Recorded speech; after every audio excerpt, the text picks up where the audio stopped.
안녕하세요. 책사랑 오시건입니다. 신인간혁명 제3권 165페이지 불타입니다. 불타. 하늘에 뜬 구름이 금색으로 물들기 시작했다. 신씨 일행은 매장을 끝내고 근처를 산책했다.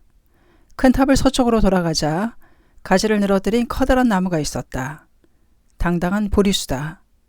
원래 피파라수라고도 아슈바타수라고도 불려왔는데 이 나무 밑에서 석손이 깨달음 보리를 얻었다고 하여 보리수라고 부르게 된 것이다. 그러나 지금 살아있는 보리수는 당시의 것이 아니라 후에 새로 심은 것이라고 한다. 그 나무 그늘에 돌로 만든 대자가 있다. 금강보자다. 석손이 깨달음을 얻은 장소에 만들어 놓은 것이다. 대보리사 마보디 템플의 경내를 지나 조금 가자 이연성강 내란자라강이 나타났다. 건조기라서 강엔 물이 없었으며 하얀 강바닥이 운동장처럼 보였다. 건너편 강변에는 강을 따라 나무가 무성했고 그 뒤쪽으로 낙타등처럼 생긴 바위산이 우뚝 솟아있다. 부다가야의 관리위원회 담당원이 가르쳐 주었다. 저기 낙타옥같이 생긴 산이 불타가 수행한 전정각산이라고 불리는 산입니다. 또 고행을 멈춘 불타는 저쪽 강가에서 목욕을 했습니다. 거기서 단식 등 심한 수행으로 몸이 몹시 야이고 기진맥진에 있던 불타에게 수자타라는 젊은 여성이 우유죽을 공양했습니다. 불타는 그 죽을 먹고 소생한 것입니다. 진정각산이 지금은 바위산이 되었지만 당시에는 더 많은 녹음이 우거져 있었는지도 모른다. 그러나 눈앞에 펼쳐진 경관은 석촌 제세 당시와 그다지 변하지 않은 것처럼 신씨에게는 느껴졌다. 그는 석촌에 대해 생각했다. 인류를 생명의 빛으로 비추어낸 성자의 생애가 현장감 있게 신이치의 내리에 떠올랐다. 석촌이 살았던 연대는 명확하지 않다. 인멸에 대해서도 옛날부터 중국의 주서 2기의 기원전 949년설과 춘추의 기원전 609년설이 있다. 그러나 근대에 접어들어 인멸을 기원전 4, 5세기로 보는 설이 유력하지만 거기에도 여러 가지 설이 있다. 석촌은 석가족의 왕자로 태어났다. 성은 고타마, 한역으로는 구담이다. 성장하여 깨달음을 얻자 고타마, 붓다 혹은 석가족 출신의 성자, 문이라는 의미로 샤카문이 석가문이라고 불리게 된다. 석촌이란 그 역어이다. 석촌의 아버지는 정반왕, 슈도다나, 어머니는 왕비인 마야이다. 마야 부인은 가비라성 카필라바수타에서 친정으로 가는 도중에 상키가 있어 남빈이 룸비니에서 석촌을 출산했다. 조산이었을지도 모른다. 그리고 어머니인 마야는 석촌을 낳은 지 일주일 만에 죽고 말았다. 그 때문에 이모인 마파자파티가 그를 키웠다고 한다. 바야흐로 석촌의 파란만장한 생애가 시작된 것이다. 당시 인도는 불타의 전기 등에 의하면 마가다국과 구살라국, 코살라국 등 16개 대국이 서로 패권을 다투고 있었던 것 같다. 그러나 석가족의 나라는 이 16개 대국에 들지 못하는 작은 나라에 불과했다. 그러나 자신들을 태양의 후예라고 자칭하는 긍지 높은 일족이었다. 작은 나라일지라도 석촌은 한나라의 왕자로서 아무런 불편 없이 생활했으며 문무양도에 걸친 교육을 받고 자랐다. 계절마다 그를 위한 궁전이 있었고 또한 뜨거운 햇빛을 쬐이는 일이 없도록 하인이 항상 그에게 양산을 바쳤다. 게다가 우기 때가 되면 여성만으로 구성된 기약단을 준비하는 등 밖으로 나갈 일이 없는 안락한 생활이었다. 그러나 그의 마음 깊은 곳에는 항상 채워지지 않는 마음의 갈증이 있었다. 앙금처럼 마음속 깊이 가라앉아 있던 생각이 있었던 것이다. 그것은 태어난 지 얼마 안 되어 어머니를 잃었던 것에서 오는 치유할 수 없는 외로움이었는지도 모른다. 왜 어머니는 없는 것인가? 아니, 어머니는 내 목숨과 바꾸고 죽은 것이 아닐까? 그럼 나는 무엇을 위해 태어난 것일까? 도대체 생이란, 사란, 무엇이란 말인가? 감수성이 풍부한 그에게는 심각한 고민이었다. 그는 왕국의 연못주의를 걸으며 철학적인 사색을 거듭했다. 사색은 날이 갈수록 깊어졌다. 사람은 아무리 젊고 건강해도 마침내는 늙고 병들어 죽는다. 이것은 누구도 피할 수 없는 운명이다. 그는 노, 병, 살을 자신 속에서 발견하고 응시하고 있었다. 그러나 세간 사람들은 타인의 노병사를 보고 싫어하거나 비웃고 있다. 왜 그런가? 어리석은 일이다. 그것은 결코 올바른 삶의 자세가 아니다. 이렇게 생각하자 그는 청춘의 기쁨도 건강하다는 긍지도 한꺼번에 무너져가는 것을 느꼈다. 그리고 그것을 타인의 일이라고만 보는 인간의 본질에 잠재된 차별의 마음, 오만함을 통감했다. 석조는 만인이 피할 수 없는 이 노병사의 문제를 해결하지 않고서는 인생의 행복은 있을 수 없다고 생각하게 된다. 그의 깊은 갈등이 시작되었다. 나는 후계자로서 왕이 되어 사회의 지도자가 되지 않으면 안 된다. 그러나 출가해서 성자가 되어 이 문제를 해결하고 정신의 대도를 열어가야 하지 않겠는가. 전설에서는 석존이 출가한 동기로 사문유관의 에피소드를 예로 들고 있다. 석존이 성에서 나가 놀려고 했다. 동쪽 문을 나오자 거기에서 노인의 모습을 보았다. 남쪽 문을 나오자 병든 사람을 보았다. 서쪽 문에서는 죽은 사람을 보았다. 그런데 북쪽 문에서 출가한 자가 걷고 있는 모습을 보고 그것에 감명받아 출가를 결의했다는 것이다. 사문유관의 에피소드는 훗날 덧붙여진 이야기라 생각된다. 하지만 불교의 내용에서 보면 석촌이 출가한 동기는 노병사라는 인간의 근원적인 고뇌를 어떻게 극복할 것인가 깊은 연관이 있는 것은 틀림없다. 아버지 정반왕은 왕자인 석촌이 출가를 생각하고 있는 것을 느꼈다. 일설에 의하면 부왕은 그를 만류하는 방책으로서 야수다라, 야쇼다라와 결혼시켰다고 한다. 이윽고 두 사람은 아들을 얻었다. 그 아이가 후에 석존의 제자가 되어 밀행세일이라 불린 나우라다. 주위 사람들의 눈에는 석존이 다음 후계자로 태어나서 안정된 인생을 걸어갈 듯이 보였다. 그러나 석존의 갈등은 계속되었다. 오히려 왕이 되는 자기의 책임을 생각하면 생각할수록 고뇌는 깊어져 갈 뿐이었다. 사람들은 서로 싸우며 죽이며 무력으로 남을 지배하려 한다. 그러나 부귀영화가 극에 달한 권위 권력도 또 언젠가는 무력에 멸하고 만다. 게다가 누구라도 노병사의 괴로움을 벗어날 수는 없다. 그 고뇌에서 벗어나는 길을 구하는 것이야말로 중요하지 않은가. 석조는 패도의 무력주의 세계에 사는 것보다 인간주의의 정도를 추구했다. 그리고 영원한 정신세계를 탐구하기 위해 출가를 결심했다. 아버지 정반왕에게는 자기의 의지를 털어놓았다. 부왕의 충격은 컸다. 결국 예상했던 사태가 오고 말았구나. 중요한 후계자임에도 불구하고 내가 왕자에게 아무런 불편 없이 생활하도록 해주지 않았느냐. 도대체 무엇이 불만이란 말이냐. 정반왕은 당황하여 몸을 떨며 격노했다. 어쨌든 아들의 출가를 막아야 한다고 생각했다. 전보다도 더욱 호화스러운 환경을 만들어주고 신하에게 왕자를 극진히 대우하도록 명했지만 석존의 결심은 변하지 않았다. 결국 왕은 석존의 성박 출입을 일체 금지시켰다. 그러나 석존의 구도의 불꽃은 무엇으로도 꺼트릴 수 없었다. 어느 날 밤 그는 아끼는 말을 타더니 한 명의 시종을 데리고 삼엄한 경계망을 빠져나와 가비라성을 뒤로 했다. 그때의 나이가 19세라고도 29세라고도 한다. 은혜로운 아버지를 또 사랑하는 처자를 버리고 길을 떠나는 그의 마음은 괴로웠다. 그러나 그의 가슴에는 그것을 다 태워버릴 것 같은 불꽃이 활활 타오르고 있었다. 성을 나온 석조는 구리국, 고리야국 등을 지나서 남쪽으로 가 아노마강을 건넜다. 거기에서 그는 몸에 걸치고 있던 왕자의 신분을 나타내는 일체의 장신구와 에마를 시종에게 맡겼다. 그리고 스스로 머리카락을 자르고 이렇게 말했다. 여기서부터는 나 혼자 가마. 너는 성으로 돌아가 아버지와 아내에게 전해다오. 나는 출가의 목적을 달성하기 전에는 결코 가비라 성으로 돌아가지 않겠다고. 거기서부터는 탁발하면서 해야 하는 여행이다. 왕족으로 태어나 자란 왕자가 앞으로 혼자 어떻게 여행을 계속해 갈 것인가를 생각하자 시종은 눈물이 앞을 가렸다. 자, 돌아가서 내가 말한 대로 전하거라.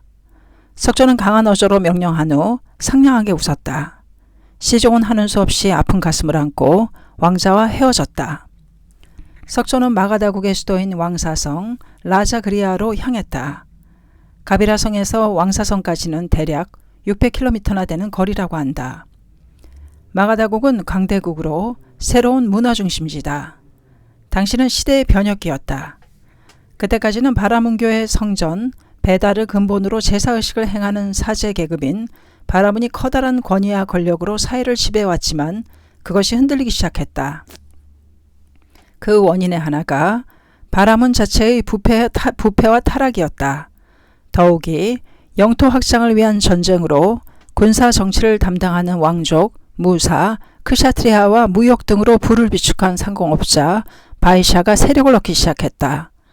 왕족이나 무사, 상공업자들은 사람의 운명이 신이나 제사로 결정된다는 전통적인 바라문 사상에 부정적이었을 뿐 아니라 바라문의 권위 그 자체를 비판의 눈길로 보기 시작했다. 또 바라문교 중에서도 사람의 운명은 행위의 선악에 따라 결정된다는 새로운 사상도 나오기 시작했다. 시대가 변동할 때에는 반드시 새로운 사상 철학이 일어난다. 바라문의 가르침을 부정하는 새로운 자유사상가들의 대두도 눈에 띄기 시작했다. 그들은 바라문과 구별하여 사문, 사마나이라고 불렀다. 사문이란 도를 위해 정진 노력하는 사람이라는 뜻이다. 불전에는 이 사문의 대표적 6명의 지도자를 육사외도라고 기술하고 있다. 그들은 제사를 담당하여 절대 신성시 여기던 바라문의 권위를 벗겨내기 시작했다. 어떤 사람은 선악은 인간이 정한 것이라 하여 도덕 부정론을 설하고 어떤 사람은 철저한 숙명론을 외쳤다. 또 어떤 사람은 인간은 죽음에 의해 무로 돌아간다고 하며 유물론을 설했다. 그때까지의 바라문의 가르침을 부정하는 것인 만큼 그들의 주장은 극단적으로 날카로웠으며 대체로 허무적인 부정 철학의 요소가 강했다고 할 수 있다. 석조는 그러한 극단적인 사상에는 아무래도 마음이 내키지 않았다. 마가다국의 수도인 왕사성에 도착한 그는 누구를 스승으로 하여 노병사라는 근본적인 고뇌를 해결할 수 있고 깨달음을 얻으면 좋을지 줄곧 생각하고 있었음에 틀림없다. 어느 날 밤 마가다국 왕인 빈비사라는 성 아래에서 탁발을 위해 걷고 있는 한 청년을 목격했다. 청년의 얼굴은 온화하고 기품이 있었지만 예리한 눈빛에는 영지와 용기가 빛났고 전신에는 위풍이 넘치고 있었다. 국왕은 그 청년에게 매료되어 그가 있다는 백선산 판다바산을 방문했다. 이 청년이 바로 석존이었다. 왕은 정중하게 예의를 다하여 석존에게 말했다. 당신은 고귀한 왕족분이라고 여겨집니다. 실은 당신과 같은 분에게 우리 군의 지휘를 맡기고자 찾아왔습니다. 그런데 당신은 어떻게 태어난 분이신가요? 당시 인도를 대표하는 마가다 국왕의 간절한 요청이다. 그러나 석조는 의연하게 대답했다. 나는 설산, 히말라야, 기슭에 있는 태양의 후예의 종족인 석가족 출신입니다만 출가한 몸입니다. 세간적인 영예는 이미 버렸으므로 죄송합니다만 받아들일 수 없군요. 그리고 석조는 인생의 무상이 낳은 고뇌를 해결할 수 있는 법을 깨닫는 것이 자기의 목적이라는 것을 말했다. 빈바사라 왕은 석존의 결의를 듣자 체념하지 않을 수 없었다. 석존은 생각 끝에 선정의 대가라고 불리는 바라문의 선인을 찾아갔다. 선정이란 명상을 통해 청정한 정신을 물질적인 속박으로부터 해방시키는 수행이다. 석존이 최초에 사사한 것은 무소유처, 요컨대 소유에서 벗어나 자신의 집착에 속박되지 않는 경지를 얻은 선인이었다. 그는 수행에 면려하여 이윽고 그 경지에 도달할 수 있었다. 그러나 그것만으로는 인간의 생사 문제를 본질적으로 해결할 수 없다는 것을 느꼈다. 그는 새로운 스승을 구했다. 다음에 사사한 것은 비상비비상처, 생각을 안 하고 생각을 안 한다고 생각하지도 않는 경지, 소위 무념무상을 체득한 선인이었다. 그는 그 경지도 얻을 수 있었다. 그러나 그것도 그가 출가한 목적을 만족시키지는 못했다. 늙음도 병도 죽음도 인간을 괴롭히는 현실의 고뇌이다. 그러나 선정 자체를 목적으로 하는 듯한 선정가의 깨달음은 생사라는 문제의 근본적인 해결을 위해서는 너무나도 무기력하다는 것을 석조는 통감했다. 내가 구하고자 하는 깨달음은 이런 것이 아니다. 노, 병, 사의 괴로움에서 인간을 해방시키고 진실한 깨달음을 얻고 싶다. 석조는 선정가의 곁을 떠나 진실한 깨달음을 구하기 위해 조용한 곳을 찾아 여행했다. 그는 왕사성의 서쪽에 흐르고 있는 이연성강 연안의 우르베라를 찾아갔다. 그 마을에는 실록이 우거진 아름다운 숲이 있었다. 거기에는 많은 수행자가 고행에 힘쓰고 있었다. 그는 이 숲을 수행 장소로 정하고 고행을 시작했다. 당시 인도에는 육체는 부정한 것이며 정신만이 청정한 것이라는 사상이 있었다. 그리고 고행으로 정신을 속박하는 육체의 고통을 주어 그 힘을 약화시킴으로써 정신의 자유를 획득할 수 있다고 여겼던 것이다. 석조는 고행에 들어갔다. 사리가 밝고 확실한 오다를 얻기 위해 자신과의 혹독한 대결을 개시한 것이다. 때로는 오랫동안 단식을 계속했다. 가시나무 위에 엎드린 적도 있었다. 혹은 묘지에서 시체의 뼈를 잠자리로 삼기도 했으며 오물을 먹은 적도 있었다. 쇠약하여 숨이 끊어진 듯 꼼짝 않는 그를 보고 주위의 수행자들은 석존이 죽어버린 것이 아닌가 생각한 적도 있었다. 석존의 고행은 철저했다. 누구도 흉내낼 수 없을 정도로 격렬했다. 석존의 몸은 무참할 정도로 야이고 쇠약해져 갔다. 가슴에는 갈비뼈와 혈관이 튀어나와 있었다. 피부는 상처를 입어 골문 데다가 때투성이었고 수염도머리도 깎지 않아 산발이었다. 그리고 충혈된 눈만이 이상하리만큼 예리한 빛을 발하고 있었다. 고행은 몇 년에 걸쳐 극한 상황까지 계속되었다. 그러나 오달할 수는 없었다. 그는 생각했다. 육체적인 감각이 향하는 대로 쾌락에 빠진다. 그것은 본래 천하고 어리석고 무익한 것이다. 그러나 격렬한 고행으로 자기에게 고통을 주는 일에 열중해도 진정한 깨달음은 얻을 수는 없었다. 그것도 단지 괴로워할 뿐이고 천하고 무익한 것이었다. 극단적인 고행주의에서는 자신이 구하려는 깨달음을 얻을 수 없다는 것을 자각한 석조는 어느 날 호련히 고행을 그만두었다. 그와 함께 수행에 면려하던 사람들은 고행에 철저히 임하고 있던 석존이 머지않아 깨달음을 얻을 것이라고 생각했다. 그런 석존이 갑자기 고행을 그만둔 것이다. 주위의 놀라움은 컸다. 구담, 고타마, 석존의 성, 구담은 타락했다. 주위의 신망과 존경은 실망과 모멸로 변했다. 고행을 그만둔 석존은 이연성 강가에 섰다. 햇빛을 받은 푸르른 나무들이 산뜻하게 빛나고 금물결, 은물결이 춤추고 있었다. 그는 목욕을 하기 위해 다리를 끌다시피 하여 비틀거리며 강으로 들어갔다. 강물은 지칠 대로 지친 몽롱한 그의 의식을 소생시켰다. 석존은 고행의 때를 깨끗이 씻었다. 그것은 석존의 새로운 출발이었다. 그러나 그의 몸은 혼자서 강에서 기어오르는 것조차 힘들 정도로 쇠약해졌다. 석존이 겨우 강에서 올라와 머리를 단정히 하자 우유죽을 내미는 마을의 젊은 여인이 있었다. 수자타라는 여인이었다. 단식을 그만둔 그는 기뻐하며 그것을 먹었다. 오체에 새로운 생명의 숨결이 넘쳐 흘렀다. 잠시 휴식한 후 체력을 회복한 그는 새로운 깨달음을 향해 길을 걷기 시작했다. 마침내 석조는 이연성 강을 건너 보리수 아래에 이르자 가부좌를 했다. 비록 내 몸이 바싹 말랐어도 올바른 깨달음을 얻기 전에는 결코 이 가부좌를 풀지 않겠다. 이렇게 서원하고 그는 조용히 눈을 감았다. 스쳐가는 바람에 보리수 잎은 때때로 바삭바삭 소리를 냈다. 그러나 석조는 깊은 사유에 빠져 꼼짝도 하지 않았다. 보리수 아래서 석조는 사색을 계속했다. 불전에 의하면 이때 악마가 석조를 유혹했다고 한다. 그 유혹의 방법은 불전에 따라 다르나 상냥하게 말해 걸었다는 내용이 흥미롭다. 너는 바싹 마르고 안색도 좋지 않아. 죽음의 직면에 있다. 이대로 명상을 계속한다면 살 까망은 천에 하나밖에 없다. 악마는 먼저 생명의 위기를 설하고 살아야 한다는 것을 재촉한 후 바라문의 가르침에 따르면 그런 고생을 하지 않아도 많은 공덕을 쌓을 수가 있다고 설득했다. 그리고 석존이 하고 있는 일은 무의미하다고 말하는 것이다. 그것은 기심의 격렬한 갈등극이었다고 해석할 수 있다. 석존은 미혹되어 마음이 천갈래로 흐트러졌다.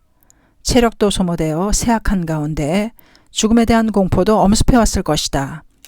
또 저 격렬한 고행에서도 아무런 깨달음을 얻을 수 없었던 만큼 지금의 노력도 결국은 소용없는 짓이 아닐까 하는 생각이 떠올랐을 것이다. 하여튼 욕망에 대한 집착이, 굶주림이, 졸음이, 공포가, 의혹이 그를 덮쳤다. 말한 정각에 대한 구도의 마음을 내란시키려는 번뇌의 작용이다. 그것은 세속적인 욕망에 대한 집착으로 일어나는가 하면 육체적인 굶주림이나 졸음으로 나타나는 경우도 있다. 혹은 불안이나 공포, 의혹이 되어 마음을 괴롭히는 경우도 있다. 그리고 인간이 그 마에 미혹되면 자기의 좌절을 어떠한 형태로든 반드시 정당화하는 법이다. 더구나 그것만이 이치에 맞는 것처럼 생각해버린다. 예를 들면 석존에 이렇게 해도 깨달음 따위는 얻을 수 없지 않은가라는 생각은 그때까지 큰 깨달음을 얻은 사람이 없었던 만큼 언뜻 타당한 것처럼 여겨질 것이다. 마는 어버이와 같은 생각을 갖느니라. 어서 719쪽. 하지만 때때로 마는 자기의 약함이나 감정을 긍정하는 상식론에 의지하는 기분을 일으키게 한다. 하지만 석조는 그것이 말하는 것을 간파하고 생명력을 분기하여 잡념을 떨쳐버리고 소리 높이 외쳤다. 악마여, 겁쟁이는 너에게 패배할지 모르지만 용자는 승리한다. 나는 싸우겠다. 패배하고 사느니 싸우다 죽는 편이 좋다. 그러자 그의 마음은 다시 평정을 되찾았다. 주인은 밤의 정적에 감싸인 채 하늘에 가득 찬 별들이 맑은 빛을 지상에 던지고 있었다. 말을 극복한 석존의 마음은 상쾌했다. 정신은 맑게 갠 푸른 하늘과 같이 한 점의 흐림도 없었다. 부동의 경지가 확립되어 그의 사념은 자신의 과거를 비추어 갔다. 지금까지의 인생을 상기했을 때 잇따라 전생이 떠올랐다. 둘, 셋, 넷, 계속해서 과거의 생애가 되살아나 그것은 몇백, 몇천의 생애까지 이르렀다. 그때그때 자신의 과거 모습이 선명하게 그의 내리에 그려져 갔다. 그리고 그의 사념은 다시 수많은 우주의 성립과 파괴까지 다다랐다. 석조는 지금 보리수 밑에서 명상하고 있는 자신이 구원에 옛날부터 생겼다가 멸하고 멸했다가 또 태어난다는 그 연속 속에 있다는 것을 알았다. 그는 3세에 걸친 생명의 영원함을 깨달은 것이다. 그때 태어난 이래 마음속 깊이 앙금처럼 가라앉아 있던 모든 불안이나 미혹이 사라졌다. 자기라는 존재의 미동조차 하지 않는 깊은 뿌리에 간신히 도달한 것이다. 그는 무명의 어둠이 사라지고 지혜의 광명이 자신의 생명을 비추어가는 것을 느꼈다. 그리고 산꼭대기에서 사방을 바라보듯 그의 경지는 열려져 갔다. 석존의 갈고 닦은 사념은 나아가 일체 중생의 숙명으로 향해 갔다. 그의 흉중에 모든 중생이 살다가 죽고 또다시 태어나는 모습이 역력하게 비치었다. 어떤 사람은 불행한 모습이었고 어떤 사람은 행복한 모습이었다. 그는 일념을 응축시켜 그 원인을 더듬었다.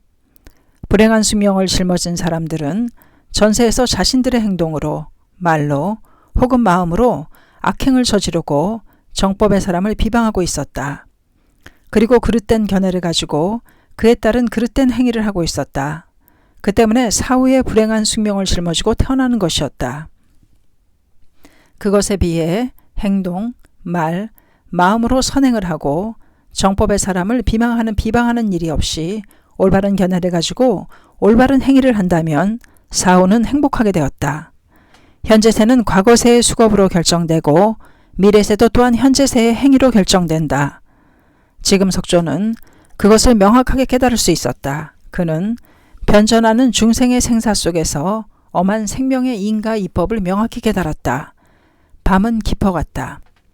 석조는 무한한 대우주와 자기의 합의를 느끼면서 깊이 사유를 계속했다. 어느덧 새벽녘이 가까워오고 있었다. 동쪽 하늘의 샛별이 빛나기 시작했다. 그 순간이었다. 무수한 빛의 화살이 내리쬐는 것처럼 석존의 영지는 불변의 진리를 선명하게 비추었다. 그의 가슴에 전류가 흐르는 것을 느꼈다.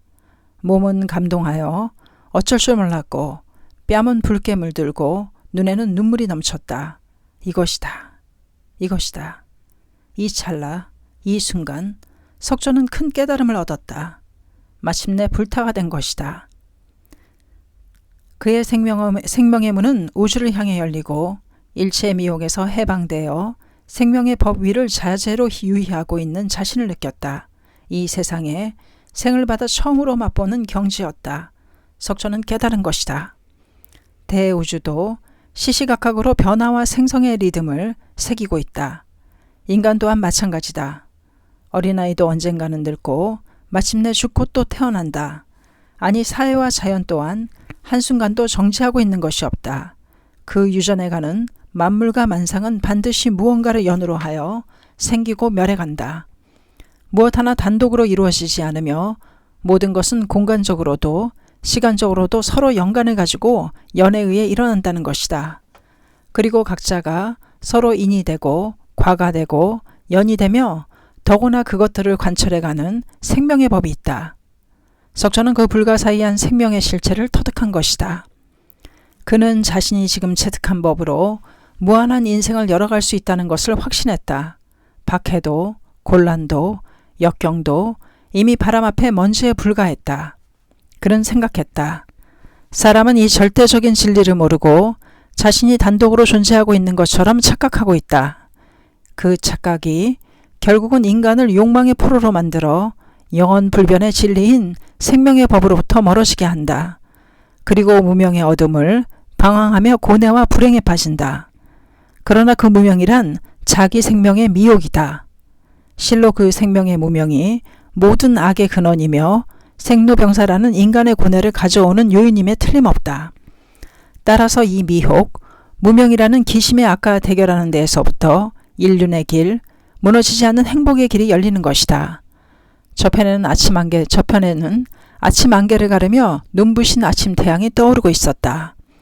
그것은 인류의 행복과 평화의 새벽을 여는 효강이 분명했다. 범락에 감싸여 그는 아침 노을에 물든 대지를 바라보았다. 석준이 출가한 후 성도에 이르는 세월에 대해서는 몇 가지 설이 있다. 그의 성도는 19세 출가설에 의하면 30세이고 29세 출가설에 의하면 35세라고 한다. 범락을 체험한 석조는 잠시 후 깊은 고뇌에 빠졌다. 그것은 새로운 고뇌였다. 그는 나무 그늘에 앉아서 며칠이고 생각했다. 이 법을 설해야 하는가? 설하지 말아야 할 것인가? 그가 깨달은 법은 지금까지 누구도 들은 적이 없으며 설한 적도 없는 무상의 대법이다. 광의로 가득 찬 그의 생명세계와 현실세계는 너무도 동떨어져 있었다. 사람들은 병들고 늙고 죽는 것을 두려워하며 욕망에 몸을 불태우며 서로 다투고 고뇌하고 있다. 그것은 생명의 법을 모르기 때문이다. 그러나 중생을 위해 법을 설한다 해도 누구 한 사람이 이해할 수 없을지도 모른다. 석조는 고독을 느꼈다. 그것은 미문의 법을 얻은 자만이 아는 깨달은 자의 고독이었다. 그는 생각했다. 아무도 법을 이해하지 못한다면 그 노력은 헛되이 끝날 뿐만 아니라 사람들은 오히려 악고를 할지도 모른다. 더구나 모르기 때문에 박해하려는 사람도 있을 것이다. 본디 내가 출가한 것은 무엇보다도 나의 노병사라는 문제를 해결하기 위해서였다. 게다가 내가 깨달음을 얻었다는 것은 아무도 모른다. 단지 침묵만 지키고 있으면 사람들에게 비난받을 일이 없다. 그렇다. 남에게는 말하지 말고 내 마음에 둔 채 법률 속에서 하루하루를 살아가면 되는 것이다. 어느 불천에 의하면 이때도 악마가 나타나 석천을 괴롭혔다고 한다. 그것은 법을 설하고자 하는 마음을 단념시키려는 기심에 있는 마와의 싸움이라고 해석할 수 있다. 석천은 포교를 추진하는 일에 왠지 망설임과 당혹감이 솟구치는 것을 억제할 수 없었다. 그는 괴로워하며 망설였다. 많은 불타가 된 석천에게도 마음의 틈을 이용하여 다투어 일어났으며 계속 괴롭혔던 것이다. 부처라 해도 결코 특별한 존재가 되는 것이 아니다. 고뇌가 있고 괴로움도 있다. 병에도 걸린다. 그리고 마의 유혹도 있다. 따라서 이런 마와 끊임없이 싸우고 행동을 지속하는 용자가 부처이다. 반대로 어떠한 경애라 하더라도 정진을 잊어버리면 한순간의 신앙은 파괴되어 버린다는 것을 알지 않으면 안 된다. 불천에는 망설이는 석촌 앞에 범천이 나타나 널리 사람들에게 법을 설할 것을 간청했다고 쓰여 있다. 그것은 자신의 사명을 자각하고 수행하려는 석전에 물러서지 않는 의지의 힘을 의미한다고 할 수 있다. 그는 마침내 결단을 내린다. 나는 가겠다. 가르침을 구하는 자는 들을 것이다. 그래도 때가 덜 묻은 사람은 이해할 것이다. 방황하는 중생 속으로 들어가자. 석전은 마음을 정하자 새로운 생명의 힘이 솟아오르는 것을 느꼈다. 한 사람의 위대한 사자가 인류를 위하여 일어선 순간이었다. 성자는 숲을 나와 씩씩하게 걷기 시작했다. 그때 눈부신 빗줄기가 하늘을, 구름을, 숲을, 강을 황금색으로 물들였다. 한바탕 바람이 일자 나뭇잎들이 경쾌한 소리를 냈다. 그것은 출발을 축하하는 갈채의 선율처럼 여겨졌다. 석전은 이 법을 누구에게 설할 것인가 생각했다. 먼저 은을을 입은 선정의 두 스승을 생각했으나 들리는 소문에는 이미 세상을 떠났다고 했다. 그는 곧장 바라나시 또는 베레나스의 근교에 있는 녹야원 미가다야로 향했다. 그곳은 예로부터 많은 수행자가 모이는 성지로 알려진 곳이다. 그리고 이 녹야원에는 이전에 우르베라 마을의 고행님에서 함께 고행에 면례하던 5명의 수행자도 있었다고 들었다. 그들에게 최초로 법을 설하자 석조는 그 우인들에게 먼저 자신이 깨달은 생명의 법을 가르쳐주고 싶었다. 그것은 극히 자연스러운 진심 어린 우정의 발로에서였다. 녹야원으로 가는 거리는 넉넉히 250km는 되었을 것이다. 그러나 그는 설레는 마음으로 발걸음을 옮겼다. 녹야원에서는 5명의 벗이 수행에 힘쓰고 있었다. 그중 한 사람이 아득히 저쪽에서 오고 있는 한 사람의 모습을 발견했다. 석전이었다. 아니, 저건 구담이잖아. 뭐하러 여기 왔지? 다른 한 사람이 내뱉듯 말했다. 구담만은 힘든 고행을 견뎌 깨달음을 얻을 것이라 생각하고 있었는데 갑자기 고행을 포기하고 말았어. 결국 호화스러운 생활이 탐났던 거야. 구담은 탈락자다. 그런 자가 무엇을 하러 오든 우리와는 상관없는 일이야. 일어서서 예의를 다해 맞이할 필요도 없어. 5명의 수행자는 냉담한 눈으로 점차 가까이 다가오는 석존을 앉아서 말없이 바라보고 있었다. 석존은 당당했다. 그가 먼저 다가와 웃음을 띠며 말을 건네자 5명은 자신도 모르게 일어섰다. 무시할 수 없는 흡인력이라고 할까? 그 목소리에는 그런 힘이 있었다. 석조는 자신이 큰 깨달음을 얻었다는 것을 말했다. 그리고 함께 고행에 힘썼던 벗에게 먼저 그 대법을 전하기 위해 여기까지 왔다고 말했다. 하지만 그들은 믿지 않았다. 구담은 고행을 버린 인간이다.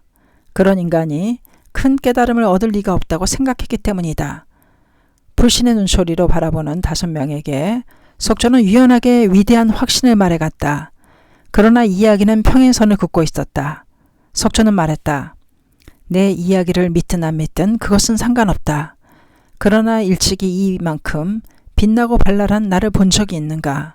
이 빛남이야말로 큰 깨달음을 얻은 환희에서 나오는 것이다.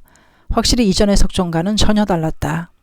대확신의 빛으로 가득 찬 그의 눈은 위엄과 자신감과 긍지가 넘치고 있었다.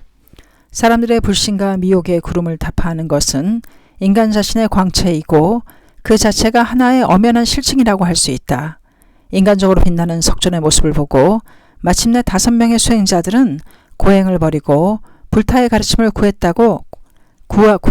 구하겠다고 결심했다고 한다.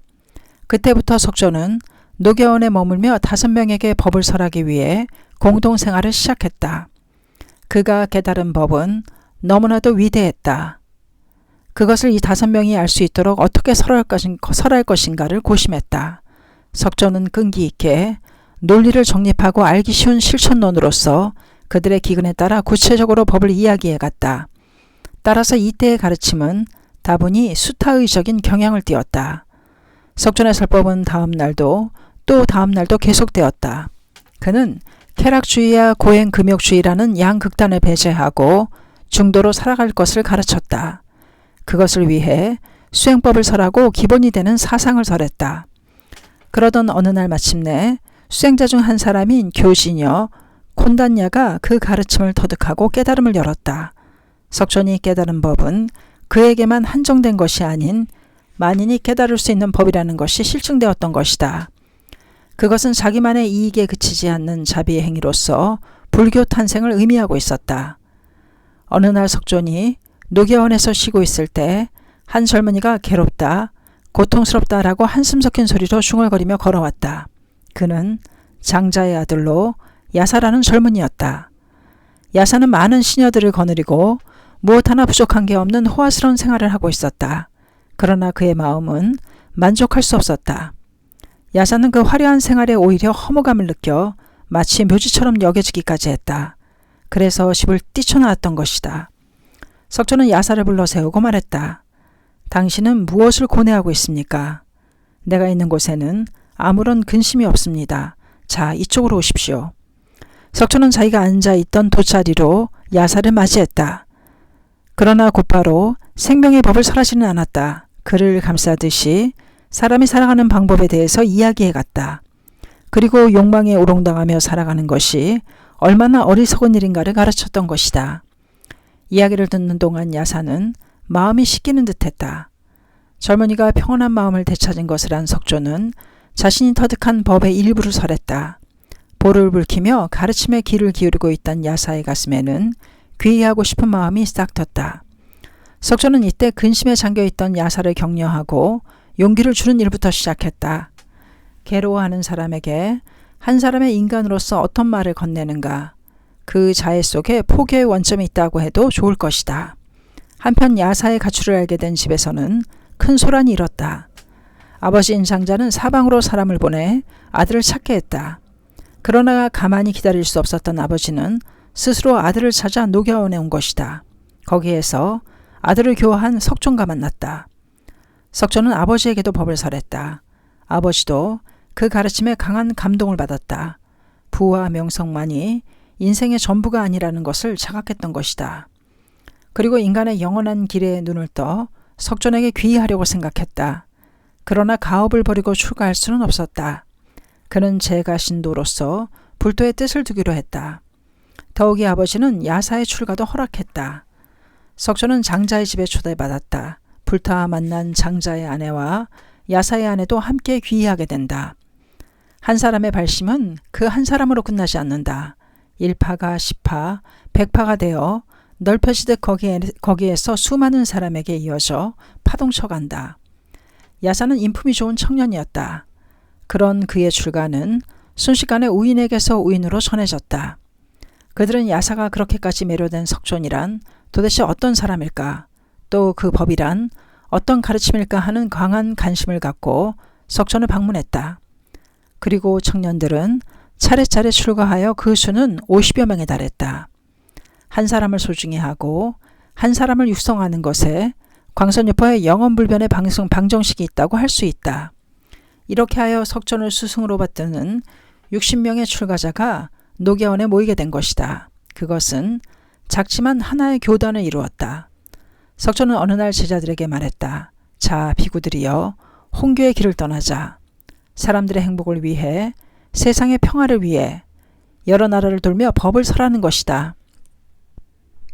제자들은 놀란 얼굴로 석존을 바라보았다. 누구도 예상치 못한 일이었다.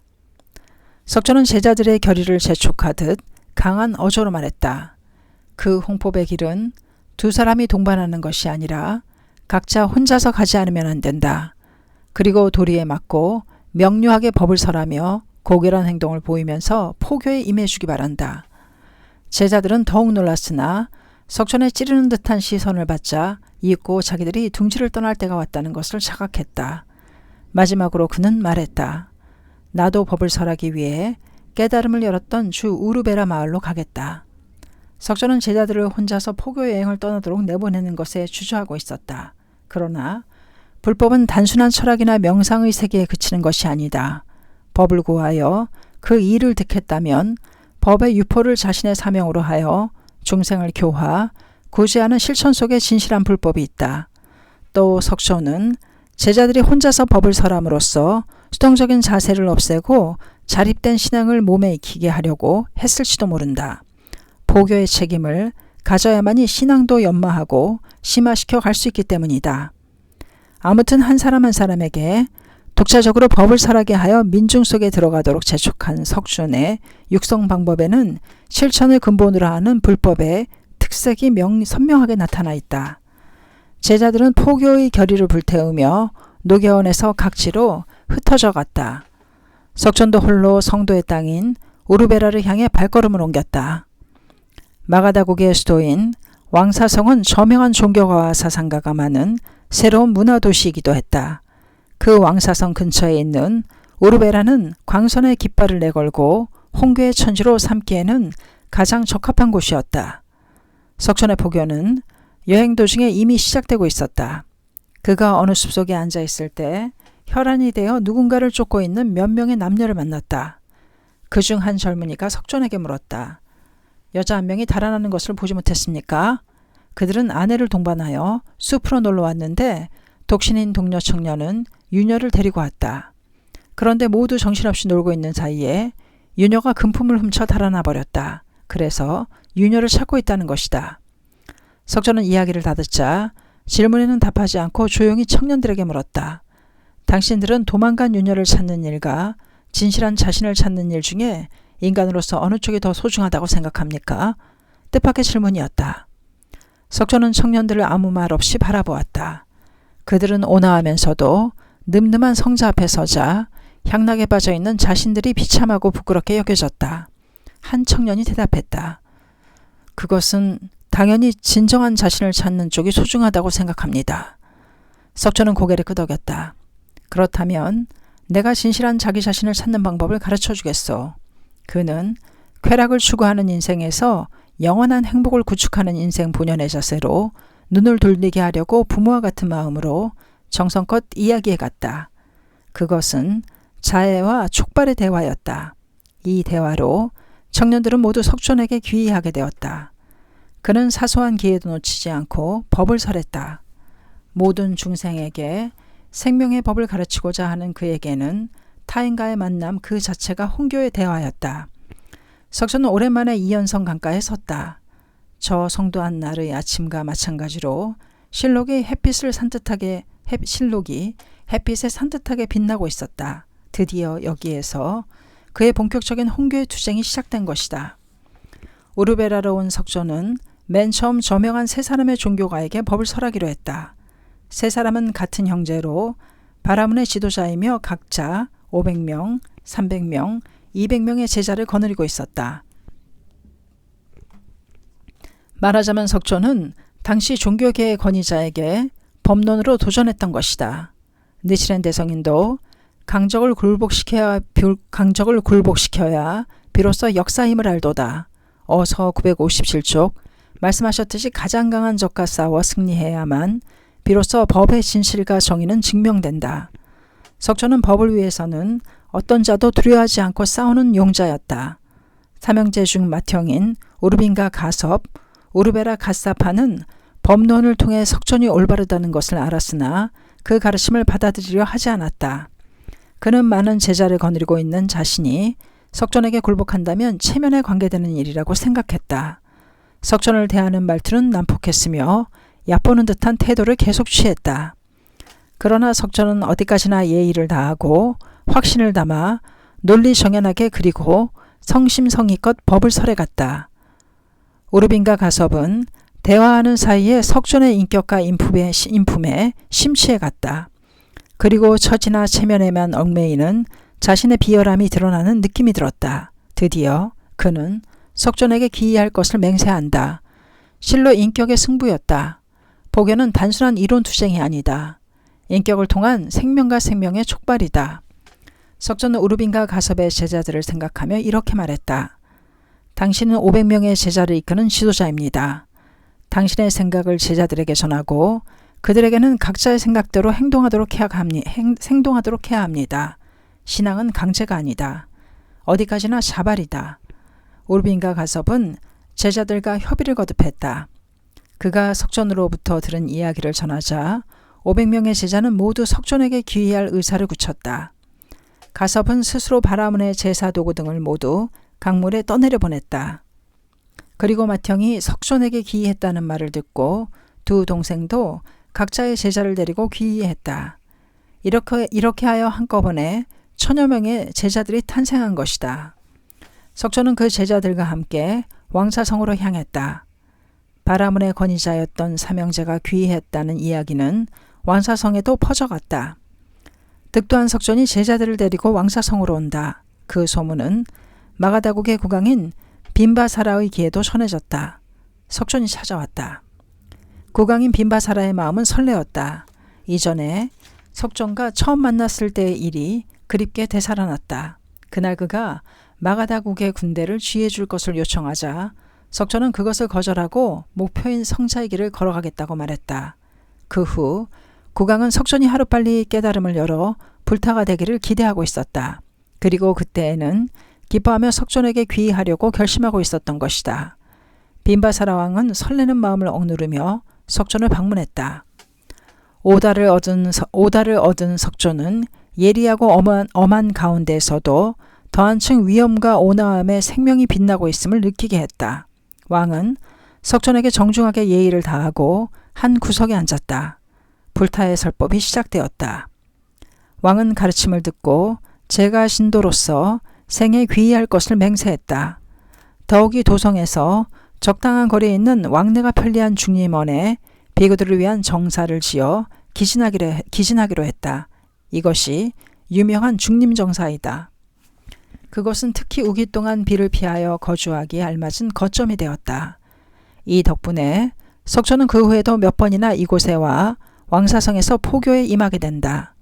새로운 사상가가 모이는 왕사성에는 육사회도의 한 사람인 회의론을 설한 산자야도 있었다. 그는 250명의 제자를 거느리고 있었다. 그 제자들 가운데 특히 그 우수함을 높게 평가받고 있던 사람이 후에 석자의 10대 제자 중 쌍벽을 이루게 될 지혜 제일이라 불리는 사리부타와 신통 제일이라 불리는 목련 모칼라나였다. 두 사람은 스승인 산사야의 가르침에 만족하지 못하고 진실한 법을 구하고 있었다. 우리 두 사람 중에서 누구라도 먼저 신뢰할 수 있는 스승을 만난다면 함께 그 길을 가자고 약속했다. 그러던 어느 날 사리불이 석존의 제자와 만나 석존의 가르침 한 구절을 들었다. 총명한 그는 금방 석존의 인격과 법의 위대함을 실감할 수 있었다.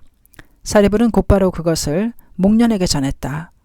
목련도 사리불과 같이 석존의 인격과 법의 심원함을 이해했다. 두 사람은 석존과는 만난 적이 없었지만 제자가 되려고 생각했다.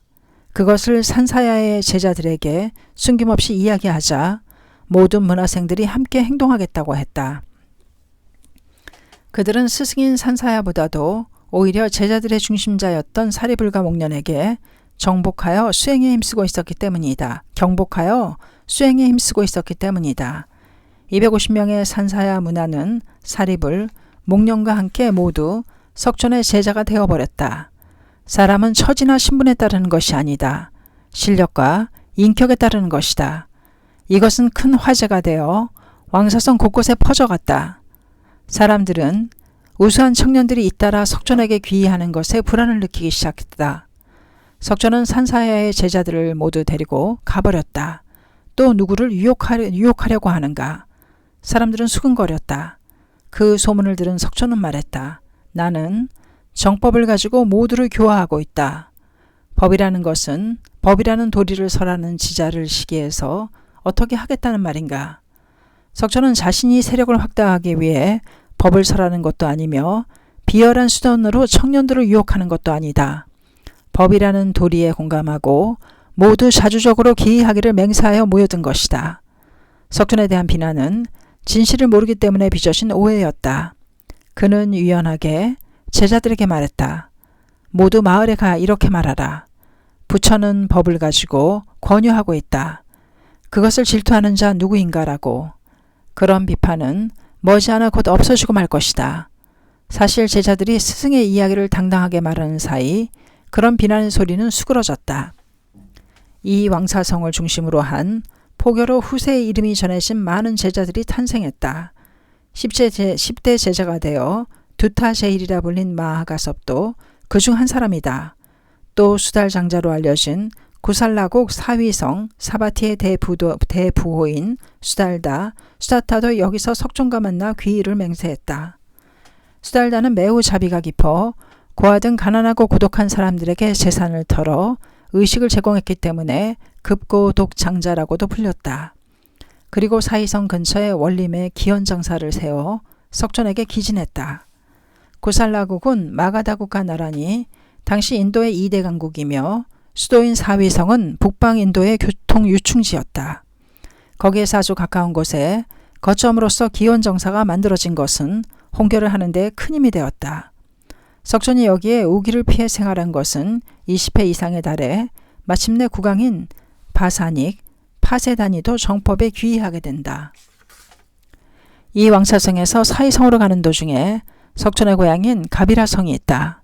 그는 고향인 가비라성에도 여러 번 들러 포교에 힘썼다. 맹세한 대로 큰 깨달음을 얻어 불타가 된 아들을 맞이한 아버지 정반왕의 기쁨이 컸다는 것은 말할 나위도 없었다.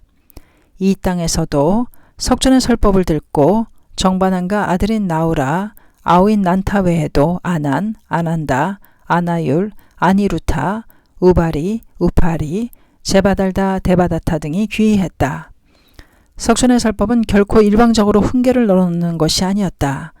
상대방의 입장에 서서 겉으로 알기 어려운 인간의 미묘한 마음을 적확하게 포착하며 어느 장소에서나 임기응변으로 자유자재로 법을 설해갔다.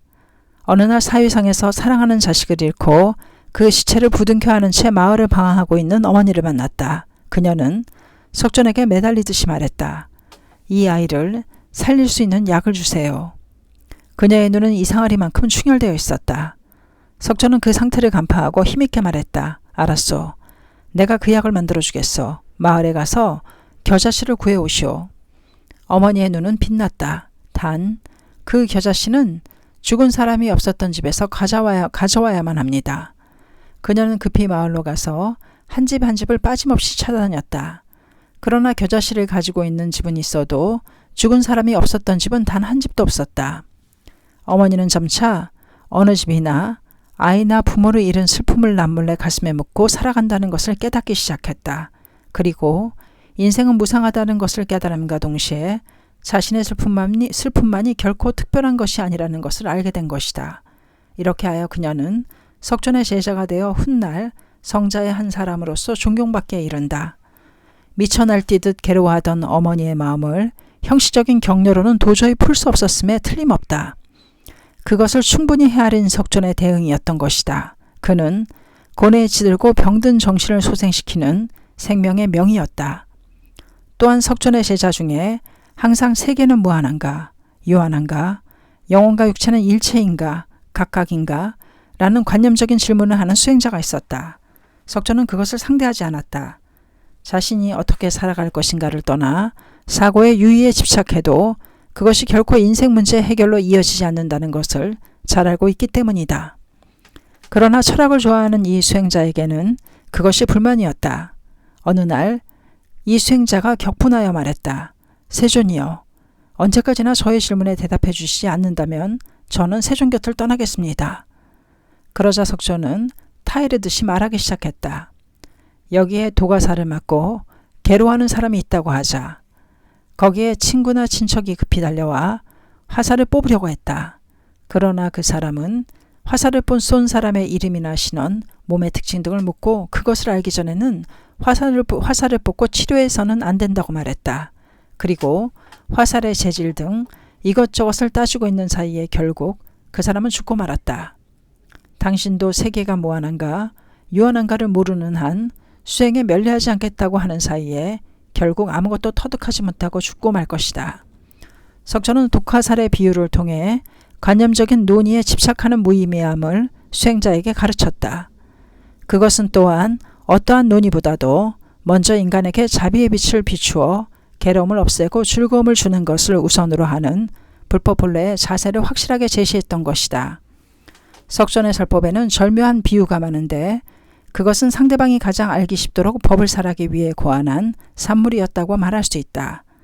석존은 벗의 고뇌와 문제를 직시하고 그것을 제거하는 데에 힘을 기울이며 때로는 생활지도도 했다. 어느 날 구살라국의 바산이광이 찾아왔다. 그는 미식가인데다가 대식가여서 몸은 터질 듯이 뚱뚱했다. 그 모습을 보고 석조는 시를 지어 낭송했다. 항상 주의를 게을리하지 않고 정량을 알고 먹는 사람은 괴로움이 적고 시 늙지 않으며 그 목숨마저 지킬 수 있다.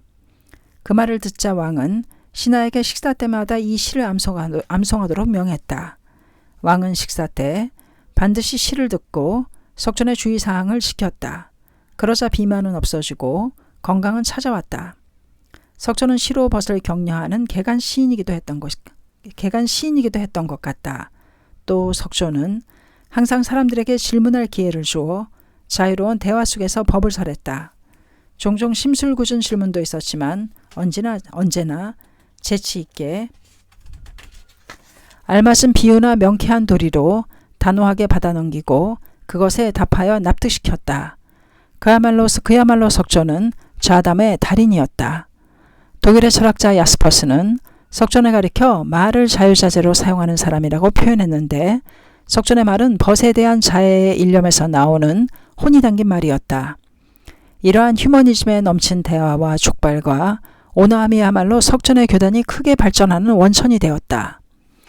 그러나 파죽지세로 발전하는 석존 교단을 보는 바라문의 지도자나 새로운 사상을 부르짖는 육사 외도들은 마음이 편치 않았다. 그들의 마음에는 석존에 대한 질투와 증오가 소용돌이치고 있었다. 그리고 석존을 배척하기 위한 그들의 온갖 모략은 석존에게는 박해의 인생의 시작이었다. 기원정사가 기진되었을 때도 외도들이 국왕인 바산익에게 이렇게 참소했다. 구담은 미숙한 애송이에 지나지 않으며 아무런 힘도 없습니다. 그가 왕족 태생이라는 것은 거짓말입니다. 그 남자는 요술로 사람들을 현혹하는 위험한 인물입니다. 질투와 원망에서 나온 참언이었다. 또 이런 일도 있었다. 어느 날 석존이 탁발을 위해 사위성에 들어서자 바라문 한 사람이 욕설을 하며 소리쳤다. 멈춰라. 가짜 삼은 놈, 천한 놈. 너 같은 건 이곳에 오지 마라. 석존은 유연하게 대받았다. 당신은 천한 놈이라고 말했는데 천하다는 것은 어떤 것인가? 또 사람은 무엇 때문에 천하게 된다고 생각하는가? 바라문이란 자리에 안주하여 사람들을 천시하는 것에 대한 본질적인 질문이었다. 사나이는 대답하지 않았다. 아니, 아무것도 대답할 수 없었던 것이다. 그는 그저 석존이 미워서 모욕을 주고 싶었을 뿐이었다. 당황한 남자의 이마에는 땀이 흐르고 있었다. 잠시 생각에 잠겼으나 대답할 수 없었다. 남자는 마음을 정하고 말했다. 가르쳐 주십시오. 석존은 생명의 인가의 입법을 설하고 이렇게 결론지었다. 다시 말해서 사람은 태생에 따라 천하게 되는 것이 아니다. 행위입니다. 무엇을 행하는가에 따라 천하게도 되고 존귀하게도 됩니다. 석존은 인간의 기천이 전세로부터 정해진 태생에 따라 결정된다는 바라문의 운명론을 타파했다. 그것은 과거에 얽매여 사는 것이 아니라 현재 행동거지로 미래를 열어간다는 휴머니즘의 철학인 것이다. 바라문의 충격은 컸다. 처음으로 듣는 참신하고 깊은 사상이었다. 그는 바라문 계급이라는 사회적인 입장을 과시하며 거만하게 굴던 자신이 천하다는 생각조차 들었다. 사나이는 얼굴을 붉히며 깊이 머리를 숙였다. 그리고 석존의 시자가 되겠다고 자청했다. 이것은 오히려 통쾌한 에피소드라고 할 수 있지만 이외에도 석존에 대한 짓궂은 행위는 수없이 많았다. 그의 생애에 있어 큰 범난으로 전해지고 있는 것이 소위 구행의 대난인데 그중 두 가지가 여성을 둘러싼 스캔들이었다. 그 하나가 천차녀의 비방이다. 석촌이 사위성의 기원정사에 있을 때 사람들이 설법을 듣고 돌아갈 무렵 아름다운 옷을 몸에 두르고 정사로 향하는 여성이 있었다. 미모를 자랑하는 편력 행자로 이름은 천차라고 했다. 다음날 사람들이 정사로 올 무렵 그녀가 돌아가는 모습이 보였다. 그 후 1개월 정도 지났을 때 나는 석존의 방에서 잤다고 말을 꺼냈다. 처음에는 모두 웃어넘기며 고지 듣는 사람이 없었다. 그러나 얼마 후 천차의 배는 점점 불러왔다. 그러자 그녀는 석존의 아이를 가졌다는 말을 퍼뜨리고 다녔다. 사람들 중에는 석존을 의심의 눈초리로 바라보는 자도 나오기 시작했다. 어느 날 커다랗게 배가 불룩해진 천차가 석촌의 설법을 들으러 왔다. 그리고 사람들 앞에서 울먹이며 큰 소리로 외쳤다. 당신은 나를 농락해놓고 뱃속의 아이를 돌보려고도 하지 않는군요. 하다못해 입을 것, 먹을 것만이라도 마련해 주세요. 모여있던 사람들은 놀라서 천차를 바라보았다. 그녀는 소리내어 울기 시작했다. 석조는 말없이 태연자약하게 앉아 있었다. 그러나 그 모습은 보는 사람에 따라서는 그 자리를 적당히 넘기라는 것처럼도 보였다. 석조는 큰 소리로 침착하게 말했다. 당신의 이야기가 정말인지 아닌지는 나와 당신밖에 모르는 일이다. 천차는 얼굴을 들더니 분노에 찬 눈으로 석전을 노려보았다. 그렇습니다. 알고 있는 사람은 나와 당신밖에 없습니다. 그리고 두 사람밖에 모르는 일로 나는 이런 모습이 되어버린 것입니다. 배를 어루만지고 있는 그녀의 뺨에는 큰 눈물방울이 흘러내렸다. 사람들은 할 말을 잃었다. 주위의 침묵 속으로 천차의 흐느끼는 소리가 울려 퍼졌다. 주위에 있던 사람들의 반응은 가지각색이었다. 고개를 돌리고 혀를 차는 자가 있는가 하면 천차를 불쌍한 눈으로 바라보는 자도 있었다. 그녀는 격한 어조로 말했다. 뱃속의 아이는 당신의 아이가 아닙니까? 더 이상 속이지 말아주세요. 그때 한 점의 강풍이 불어왔다. 그녀의 옷이 바람에 날려 배에 감고 있던 띠가 풀어졌다. 그리고 옷 속에 감추고 있던 바리떼가 굴러떨어졌다. 이것이 너의 아이냐? 제자 중 한 사람이 바리떼를 가리키며 말했다. 폭소가 터졌다. 천차는 풀이 죽어 도망갈 수밖에 없었다. 이것은 외도들이 교묘하게 꾸민 계략이었다. 국왕을 비롯해 장자나 무사 등 많은 사람들이 석촌에게 귀의하고 자신들에게 공양하는 사람이 줄어들자 석촌에 대한 존경과 명성을 무너뜨리기 위해 꾸민 짓이었다. 사람들은 어디까지나 민중구제를 위해 살아가는 석촌의 숭고하고 순수한 사심없는 정신과 행동을 깊이 존경하며 신뢰했다. 신앙으로 맺어진 인간의 유대는 이해가 아니라 신뢰를 기본으로 한 양심의 결합이다. 그러므로 그 유대는 가장 강하고 아름답다. 그러나 한번 신뢰가 무너지면 마음은 떠나고 유대는 파괴되고 마는 것이다. 따라서 교단을 파멸로 몰아넣기 위해 그 지도자의 이성이나 금전을 둘러싼 스캔들을 날조하여 불신을 갖게 하는 수법이 예부터 사용되어 왔다. 그것은 지금도 마찬가지이다. 또 하나가 손다리의 비방이라는 사건이다. 기현정사로 매일 찾아오는 손다리라는 아름다운 여성이 있었다. 이 고 그녀는 석촌과 정을 통했다는 소문을 퍼뜨리게 된다. 그 손다리가 갑자기 모습을 감췄던 것이다. 요즘 손다리가 보이지 않는데 어찌된 일일까? 사이상 여기저기에서 그런 소리가 들렸다. 손다리가 행방불명이 되었다는 호소가 있어 국왕이 수사를 명했다. 그리고 얼마 후 기현정사에서 그녀의 시체가 발견되었다. 석촌의 제자들이 스승의 악행을 숨기려고 살해한 것이다. 저들은 입으로는 선행을 외치지만 예사로 악행을 저지르고 있다. 많은 사람들은 뜬소문에 동조했고 석촌 일문은 비난의 집중포화를 받았다. 사실은 이 사건도 외도들이 손다리를 속여 꾸며낸 함정이었다. 그러나 얼마 안 있어 진범이 잡히자 외도들이 사람을 시켜 손다리를 살해하고 기현정사에 버리겠다는 것이 밝혀진다. 그리고 석촌 일문은 누명을 벗게 되었다. 자신들이 죄를 범하고 그것을 성자의 범행으로 날조한다. 이러한 수법은 옛날부터 탄압을 위해 사용해온 상투적인 수단이라 해도 좋다. 원래 석촌에게는 사회적으로 죄가 될 행위 따위는 일체 없었던 만큼 배척하기 위해서는 자기들이 사건을 날조해 참언으로 죄를 뒤집어 씌우는 방법밖에 없었다. 거기서 원죄에 의한 범란의 구도가 만들어져 가는 것이다.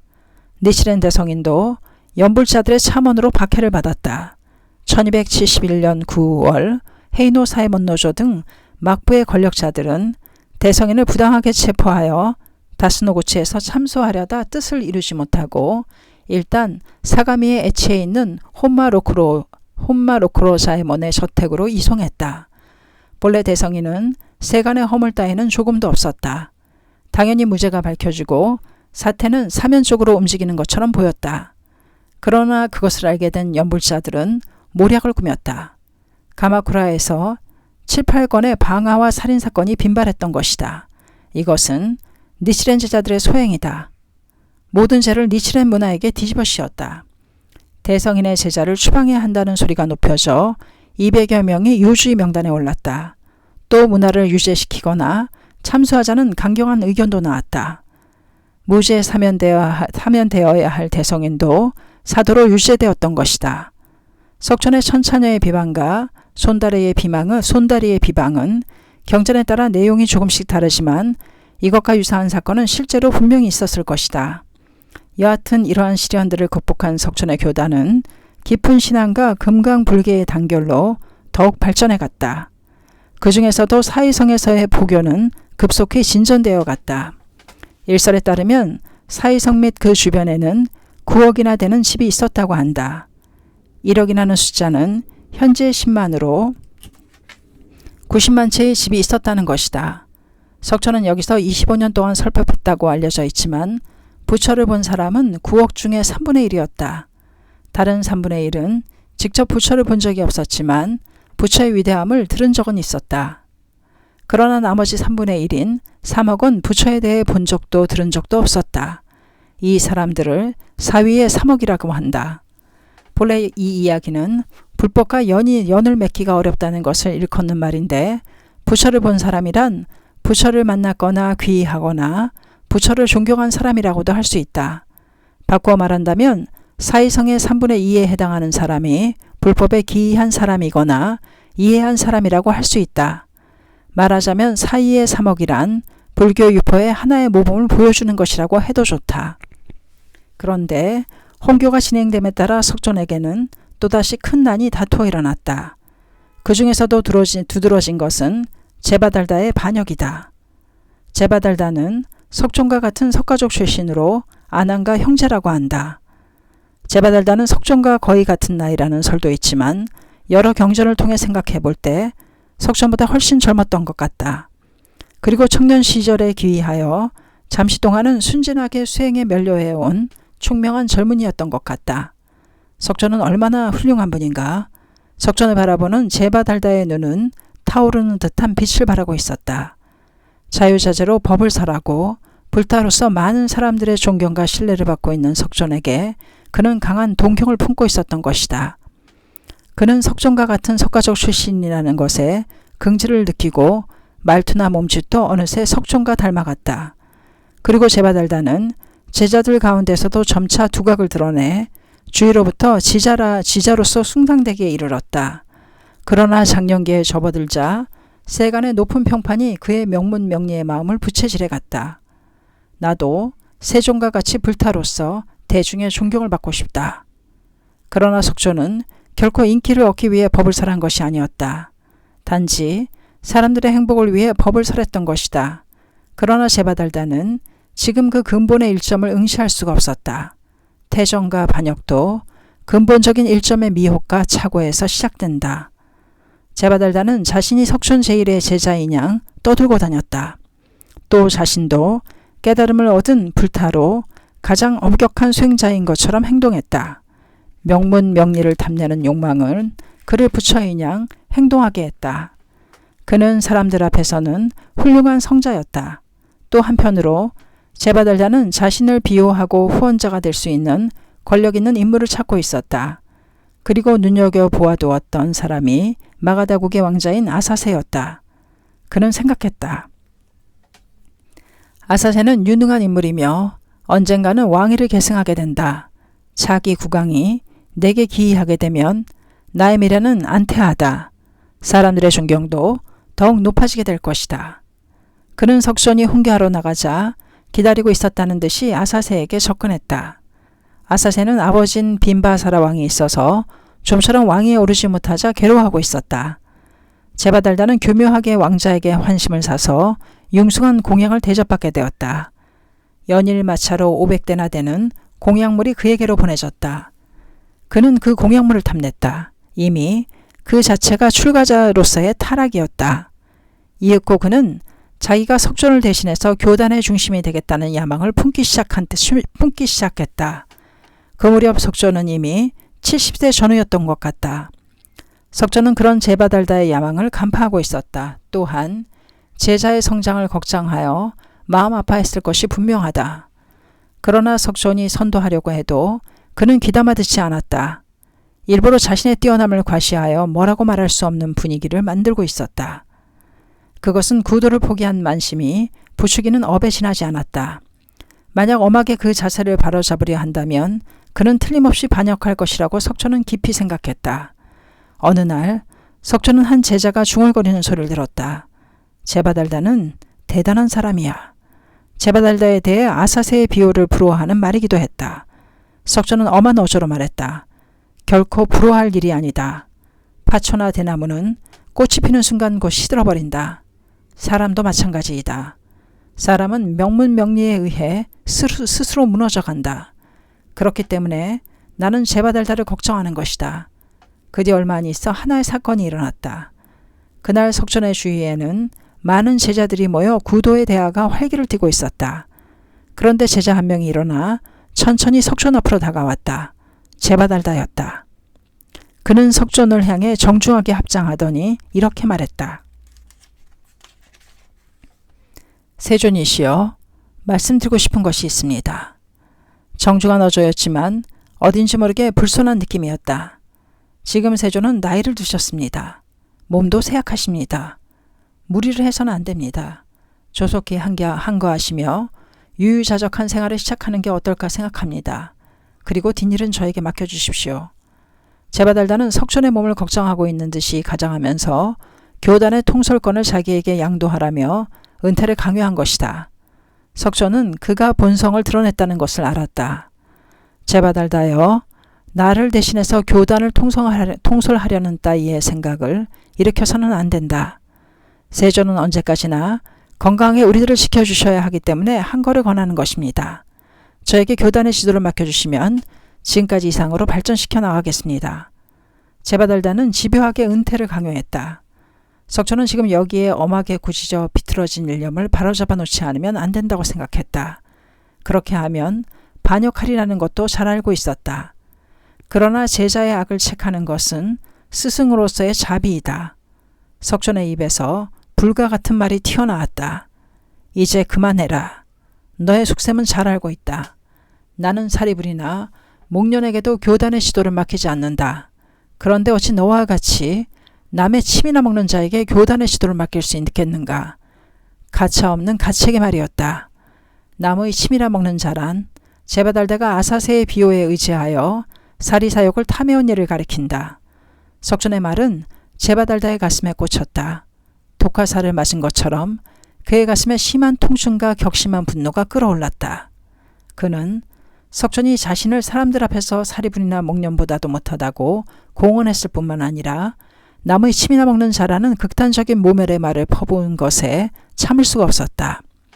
제바달다는 노여움으로 몸을 부들부들 떨었다. 그러나 아무렇지도 않은 척하며 석촌에게 합장하더니 허둥지둥 나가버렸다. 제바달다는 주먹을 불끈 쥐고 분노에 찬 눈으로 하늘을 노려보았다. 구담은 많은 사람들 앞에서 호통치며 나에게 창피를 주었다. 그것이 성자가 할 짓인가? 깨달음을 얻은 불타의 행동 거지인가? 만약 내가 잘못된 점이 있으면 조용히 불러서 충고하면 될 것 아닌가? 또 나는 아사세로부터 공양을 받았다. 그러나 공양이라면 그 녀석도 받고 있지 않은가? 무엇이 나쁜가? 석촌에 대한 공양과 기지는 정사를 비롯해 방대한 것이라고 할 수 있다. 그러나 그것은 모두 교단을 위해 사용되었으며 석촌은 낡은 무명 옷을 걸치고 탁발을 하러 다니며 청빈함에 만족하고 있었다. 제바달다처럼 공양을 사리사욕에 사용하는 일은 결코 없었다. 그런데 그는 이미 이런 것들을 분별할 수 없었다. 결국 구담은 공양을 독차지하고 싶은 것이다. 교단의 일체가 전부 자기 것이라고 생각하고 있다. 그래서 언제까지나 통솔권을 넘기지 않고 눌러앉아 있는 것이다. 교단의 발전은 그 녀석 혼자만의 공적이 아니다. 제자들의 힘으로 이루어지지 않았는가? 그러나 그 녀석은 그것을 인정하려고 하지 않는다. 그 녀석은 자기를 위해 제자들을 이용하고 있는 것이다. 구담은 늙었다. 몸도 마음도. 예전에는 그런 사람이 아니었다. 그러니까 나도 섬겨왔다. 그러나 지금은 탐욕스럽고 쇠약한 인간이 되고 말았다. 그런 녀석에게 언제까지나 조종당할 것인가? 제바달다에게 석촌은 이미 원망의 대상에 지나지 않았다. 명문명리에 병들어 자신의 야망을 위해 살아가는 자에게는 어떠한 성자도 자신과 똑같이 보일 뿐이다. 비뚤어진 거울에는 모든 것이 비뚤어져 보이듯 인간은 자기의 경애로만 사물을 포착하는 것이다. 한편 석조는 제바달다가 떠나는 모습을 보며 생각했다. 제바달다는 틀림없이 반역할 것이다. 그 한 사람이 떨어져 나가는 것은 어쩔 수 없다. 그러나 그 때문에 성실하고 순수한 제자가 신앙의 길을 벗어나거나 아무것도 모르는 민중이 미혹되는 일이 있어서는 안 된다. 석조는 괴로운 결단이었지만 제자와 민중을 지키기 위해 제바달다와 싸우기로 마음을 굳혔다. 석조는 모여있는 제자들에게 말했다. 드디어 제바달다가 본성을 드러냈다. 왕사성에 가서 그의 정체를 모든 사람에게 알리고 이렇게 선언하는 것이다. 그는 이전의 제바달다가 아니다. 사리사욕을 탐내는 자다. 그의 행동이나 발언은 불타의 가르침도 교단의 시도도 아니다. 그것은 그의 악연에 지나지 않는다라고. 만약 여기에 반대하는 사람은 의견을 말하시오. 석존의 이 제안에 당황하는 제자도 있었다. 제바달다는 석존의 은퇴를 강요했지만 표면상으로는 석존의 건강에 대한 배려를 이유로 하고 있었다. 그만큼 그의 사악한 본성을 몰랐다. 또 석존의 의견이 동지를 몰아세우는 냉혹한 처사처럼 느껴졌다. 그들은 사태의 심각함을 이해하지 못했다. 아까 싸우기를 주저하는 그런 감상이 수많은 불제자들을 미혹해 하는 결과를 만든다는 것을 알지 못했던 것이다. 그것은 모든 사람을 성도에 이르게 하려는 석존의 대자비를 모르는 데서 오는 미혹이기도 했다. 그러나 정면에서 이론을 주장하는 사람은 없었다. 석존은 둘러앉은 제자들에게 시선을 돌려 교단의 장로인 사리불에게 말했다. 사리불이여, 장로인 당신이 왕사성에 가서 제바달다를 규탄하고 오도록 하시오. 사리불은 곤혹스러웠다. 세존이시여, 저는 할 수 없습니다. 저는 일찍이 왕사성에서 제바달다에게 위대한 힘이 있다고 칭찬해 왔습니다. 그런 제가 그러한 말을 한다는 것은 정말로 제바달다를 칭찬해 왔는가? 예. 석조는 더욱 힘주어 말했다. 그렇기 때문에 싸우고 오는 것이다. 자네가 맞서 제바달다의 본성을 폭로하고 불타를 위배한 사람이라고 선언하고 오는 것이다. 아까 철저히 싸우려는 마음이 정해지지 않으면 악인에게 틈탈 기회를 주어 정의도 파괴되어 버린다. 석조는 그것을 제자들에게 가르쳐주고자 했던 것이다. 사리불은 몇 명의 비구들과 함께 왕사성으로 향했다. 그리고 제바달다의 본심을 폭로하고 악심을 규탄했다. 사람들의 반응은 여러 가지였다. 사리불 일행이 제바달다에 대한 공양과 존경과 명성에 질투하고 있다고 보는 사람도 있었다. 또 세존이 저렇게까지 말하는 것을 보면 제바달다가 대단히 사악한 사람이 틀림없는 것이라고 생각하는 사람도 있었다. 제바달다는 사리불이 왕사성에서 자기의 본성을 폭로한 것을 알자 미친 듯이 분노했다. 그는 결심했다. 생애의 스승이었던 석존과 싸워 대원적이 되겠다고. 그리고 제바달다는 아사세를 찾아갔다. 왕자여, 인간의 일생은 짧습니다. 당신은 국왕이 되어 보지도 못하고 왕자로 죽게 될지도 모릅니다. 그래도 괜찮습니까? 싫다. 그렇게 된다면 무엇을 위한 인생이란 말인가? 그렇다면 왕을 죽이십시오. 아사세는 놀란 얼굴로 제바달다를 뚫어지게 바라보았다. 제바달다는 입가에 미소까지 지으며 유연하게 말했다. 당신이 왕위에 오르려면 그 방법밖에 없습니다. 그리고 나는 구담을 죽이고 새로운 불타가 되겠습니다. 제바달다는 국왕인 빈바사라를 죽여버리면 석촌에 대한 공양이 끊어져 타격을 줄 것이라는 계산을 했는지도 모른다. 어떻든 빈바사라가 없어지면 아사세가 왕이 되고 자기가 최고의 권력자를 마음대로 조정할 수 있게 된다. 한편 아사세는 제바달다의 말에 한 줄기 광명을 발견했다. 국왕의 자리를 노리는 왕자와 교단의 지도자 자리를 노리는 제바달다는 결탁하여 도리에 어긋난 폭주를 개시한 것이다. 아사세는 아버지 빈바사라를 유폐하고 마침내 아사하자 왕위를 계승했다. 일설에는 빈바사라가 구테타를 사전에 탐지하여 아사세를 체포했지만 아들의 심정을 알고 왕위를 양도했다고도 한다. 제바달다의 모략으로 왕위에 오른 아사세는 그의 요청을 전부 들어주었다. 그리고 석존에게 왕의 부하를 자객으로 보냈다. 그러나 불타의 모습을 본 자객이 주춤하여 행동으로 옮기지 못해 암살은 실패로 끝났다. 그러나 제바달다는 단념하지 않았다.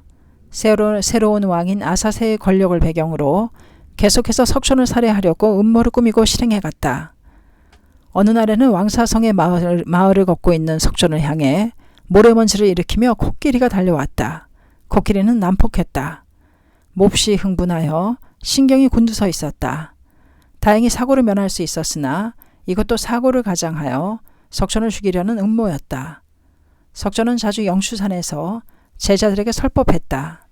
그 영추산 정산 부근은 들쑥날쑥 거대한 바위들이 기암절벽을 이루고 있었다. 제바달다는 이번에는 기암절벽을 눈여겨보고 살해를 계획했다. 석촌은 제자들과 함께 영추산 정상을 향해 걷고 있었다. 그때 산정 부근의 큰 돌이 기우뚱 흔들리며 경사면을 따라 굴러내려오기 시작했다. 위험하다. 제자가 소리쳤다. 큰 돌은 속력을 더해 나뭇가지를 부러뜨리며 석촌을 향해 굴러왔다. 순간 석촌은 몸을 돌렸다. 큰 돌은 몸을 스치듯 굴러떨어졌다. 제자가 달려왔다. 세존이시여, 다치시지 않았습니까? 석촌의 발가락에서 피가 나고 있었다. 그러나 석촌은 그것에는 상관하지 않고 가만히 정상을 올려다보았다. 수상한 사람의 그림자가 움직이는 것이 보였다. 그는 조용히 말했다. 괜찮다. 염려할 것 없다. 제자가 상처난 자리를 헝겊으로 싸매고 치료하자 석촌은 아무 일이 없었다는 듯이 걷기 시작했다. 바이디의 몸을 숨기고 그 상황을 엿보고 있던 사나이가 밉살스럽게 혀를 차고 있었다. 제바달다였다. 제바달다는 머리를 움켜쥐었다. 기도했던 살해 계획이 모두 실패로 끝나고 만 것이다. 다음은 어떤 방법을 취할 것인가? 제바달다는 석촌의 목숨을 노리는 것은 무리일지도 모른다고 생각했다. 석촌의 주위에는 언제나 제자들이 따르고 있으며 앞으로는 더욱 경호도 삼엄해질 것이다. 더욱이 자신의 범행이라고 밝혀지지 않는다는 보장도 없다. 그렇게 되면 설사 석촌을 죽인다 해도 사람들의 비난이 자기에게 집중될 것은 틀림없다. 그는 어쩔 수 없이 작전을 변경할 수밖에 없었다. 살해 계획을 중지하고 교단을 분열시키기로 했다. 그래서 눈여겨본 것이 계율이었다. 당시 인도에서는 고행 중에 금욕주의를 존중하는 전통이 있어 수행자들은 엄격한 생활 규율을 중요시하고 있었다. 그러나 그것은 석촌의 생각과는 상반되는 것이었다. 석촌은 고행도 깨달음을 향한 진실한 길이 아니라고 미련 없이 버렸던 것이다. 분명히 석촌의 교단에도 계율은 있었지만 그것은 집단 생활을 유지하고 수행에 전념하기 쉽도록 정해진 것으로 상당히 유연했다. 따라서 각각의 사정이나 상황에 따라 예외도 인정되어 결코 인간을 속복하는 절대적인 것은 아니었다. 계율은 수행을 위한 수단이지 그것 자체가 목적은 아니다. 그러나 그 계율이 목적이 되어 인간을 속박하게 된다면 그야말로 본말 전도라고 하지 않을 수 없다. 석촌의 가르침의 근본은 어떤 것에도 분동하지 않는 자신을 만드는 것이며 계율은 어디까지나 그것을 도와주는 것에 지나지 않는다. 석촌에게는 엄격한 계율로 사람을 속박한다는 발상은 없었다. 그렇기 때문에 그는 후에 죽음을 눈앞에 두고 내가 죽은 후에는 세세한 계율을 폐지해도 좋다고 아난에게 유언했던 것이다. 진정한 계율이란 자신의 외부에 두는 것이 아니라 자신의 내부에서 길러지지 않으면 안 된다. 불교 정신은 외부의 강제에 의한 타율이 아니라 자율에 있기 때문이다. 하지만 석촌에게 반역할 뜻을 굳힌 순간부터 제바달다의 생각은 이미 궤도에서 벗어나고 있었다. 아니, 생각뿐만 아니라 인격도 붕괴되고 있었다. 일찍이 지자라고 찬탄받고 있을 때 청순한 이지의 빛은 사라지고 질투와 증오로 타오르는 원망의 불꽃이 사지에 요사스런 꽃이 되어 그의 눈을 이상하리만큼 불태워갔다.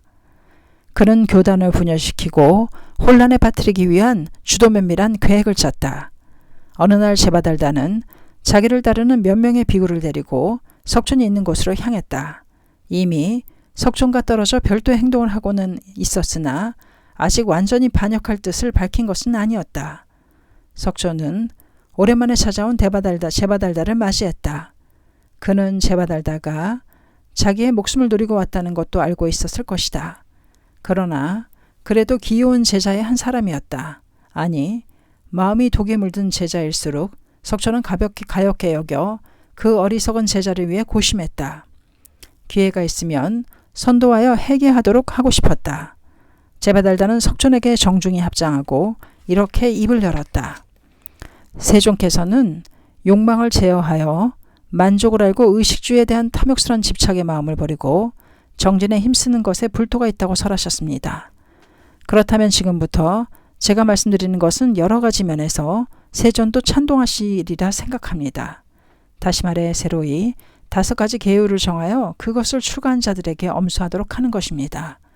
제바달다는 눈치를 살피듯이 석촌의 얼굴을 바라보며 5가지 계율을 말하기 시작했다. 하나, 수행자는 목숨이 있는 한 마을에서 떨어진 숲속에 거주해야 할 것, 만약 마을에 들어가는 자는 죄가 된다. 하나, 수행자는 목숨이 있는 한 걸식행을 할 것, 만약 음식을 대접받는 자는 죄가 된다. 하나, 수행자는 목숨이 있는 한 낡은 무명 옷을 입어야 할 것, 만약 옷을 공양받는 자는 죄가 된다. 하나, 수행자는 목숨이 있는 한 나무 아래에 살며 지붕 아래에서는 살지 말 것, 만약 지붕이 있는 집에 접근하는 자는 죄가 된다. 하나, 수행자는 목숨이 있는 한 물고기나 짐승의 고기를 먹지 않을 것, 만약 그것을 어기면 죄가 된다. 이 내용들은 경전에 따라 조금씩은 다르지만 어느 것이나 일부러 생활을 엄하게 규정하는 공통점이 있다. 제바달다가 물었다. 세존이시여 어떻습니까? 석촌은 이런 지하에 거절했다. 제바달다여, 그런 것을 정한다고 무슨 소용이 있단 말인가? 숲에서 살고 싶은 자는 숲에서 살면 되고 마을에 살고 싶은 자는 마을에 살면 된다. 그렇게 자유로이 수행하면 되지 않은가? 그 대답을 듣자 제바달다는 회심의 미소를 지었다. 세존께서 그렇게 생각하신다면 어쩔 수 없습니다. 그는 싱거울 정도로 간단히 자신의 의견을 거두었다. 그것은 그가 계획하고 있던 대로의 결말이었다. 당시 고행을 존중하는 풍조에서 석촌의 교단이 중림정사나 기원정사 등의 정사를 안식처로 하고 있는 것이 자주 비판의 대상이 되었다. 그 배후에는 석촌의 교단이 많은 제가 신도의 공양을 받고 있는 것에 대한 질투가 있었다. 어떻든 석촌에 대한 비난을 부추기는 데에 있어서 이 5가지 계율의 제안을 거부했다는 것은 좋은 핑계거리라고 할 수 있다. 그것은 석촌이 사치를 탐하여 부패에 타락했다는 것을 증빙할 수 있는 비장의 카드였기 때문이다. 제바달다는 의기양양하여 자신의 부하를 거느리고 왕사성으로 향했다. 거기에는 마침 석촌의 제자들이 모여 있었다. 그 대다수는 아직 신참 제자였다. 그는 그들 앞에 서더니 위험 있게 말했다.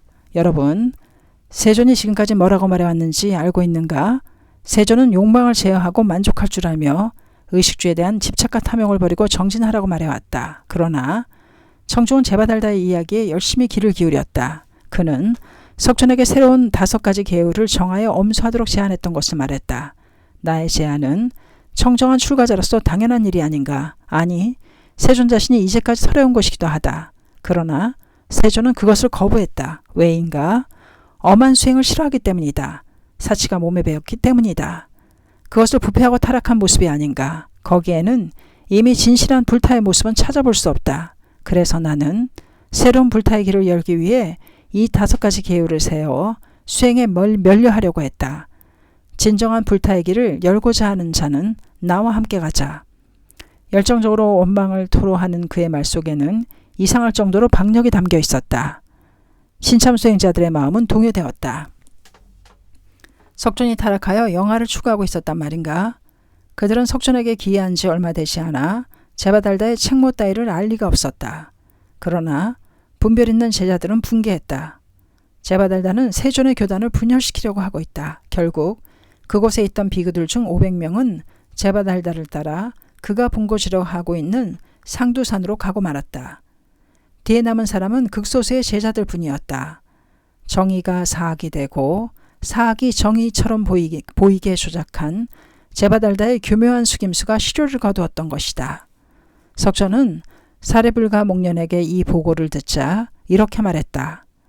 당신들은 저 500명의 비구들이 가엾다고 생각하지 않는가? 그들이 불행해지기 전에 데리고 돌아오는 것이다.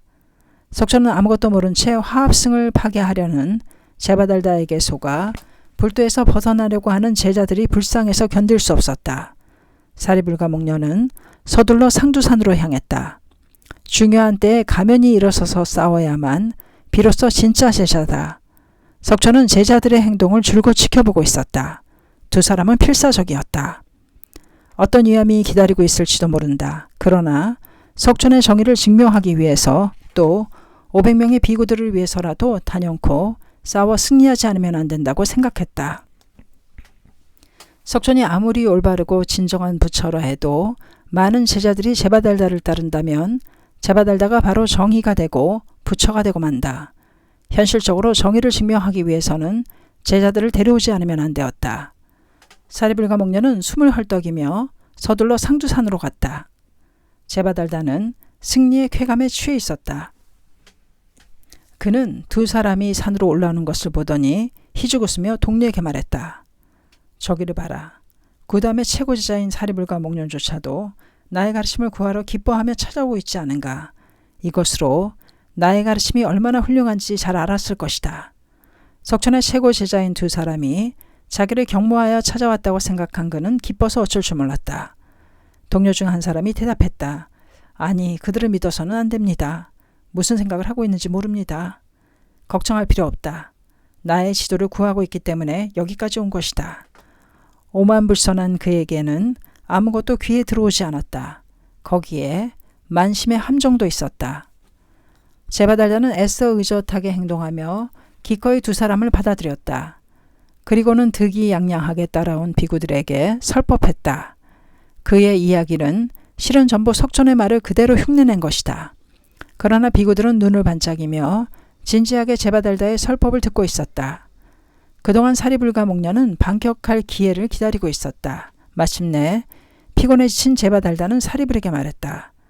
여기에 있는 비구들이 구도하는 모습을 보라. 자려고도 하지 않고 진지하게 법을 구하고 있지 않은가. 사리불, 그들을 위해 내 대신 설법을 해주기 바란다. 나는 등이 아파서 잠시 쉬겠다. 그것은 고령의 석존이 피곤했을 때 자주 했던 행동이었다. 그는 그 행동을 흉내내보고 싶었는지도 모른다. 사리불이 설법을 시작했다. 제바달다는 그대로 옆으로 누워 잠들어 버렸다. 드디어 반격할 수 있는 좋은 기회가 왔다. 두 사람의 투쟁이 시작되었다. 사리불과 목녀는 고행이나 다름없는 5가지 계율을 지킨다는 것은 본래의 불타의 길이 아니라 제바달다가 교단을 분열시키기 위한 획책이라고 말하고 석천의 가르침에 정의를 외쳤다. 더욱이 하합승에 중대한 의의를 거듭 호소하며 그것을 파괴하려는 제바달다의 반역을 날카롭게 폭로해갔다. 500명의 비구들은 지혜의 눈이 차츰 열려 자신들이 분별 능력이 없어서 제바달다에게 속고 말았다는 것을 깨달았다. 그들은 사리불과 목련의 설득으로 다시 석존의 스라로 돌아갔다. 얼마 후 잠에서 깨어나 동료로부터 사건의 전말을 들은 제바달다는 분노에 떨며 그 자리에서 뜨거운 피를 토하며 죽어갔다고 어느 불전에 전하고 있다. 제자의 싸움이 석존과 교단을 궁지에서 구했던 것이다. 사리불과 목련의 위대함은 단지 뛰어난 지혜나 신통력에 있는 것이 아니다. 참으로 필요할 때에 그 힘을 발휘하여 승리의 깃발을 세운 것에 그들의 진가가 있다. 석천의 교단은 멋지게 분열의 위기를 벗어났다. 한편 제바달다에게 속아 석존을 적대하고 아버지인 빈바사라를 죽음에 이르게 한 아사세는 중병에 걸리고 말았다. 그리고 깊은 반성 끝에 마침내 석존에게 귀의했다. 석존묘로 아사세가 경전 결집을 협력하는 등 불법의 홍룡을 위해 진력했다는 것은 잘 알려져 있다. 큰 시련을 극복한 석존이었으나 아직도 그에게는 몇 가지의 노도가 기다리고 있었다. 가장 사랑하는 제자인 사리불이 병으로 쓰러져 마가다국의 고향 마을에서 요양생활에 들어갔으나 얼마 후 타계했다. 석존은 제자인 아난에게 사리불의 부고를 들었다. 아난은 사리불의 유품인 바리떼와 옷을 손에 들고 슬픔에 몸을 떨며 그의 죽음을 전했다. 사리불은 석존의 후계자라고도 할 만한 인물이었다. 석존의 가슴은 찢어질 듯이 아팠다. 그러나 그는 아난에게 말했다. 아난이여, 내가 항상 말하지 않았는가.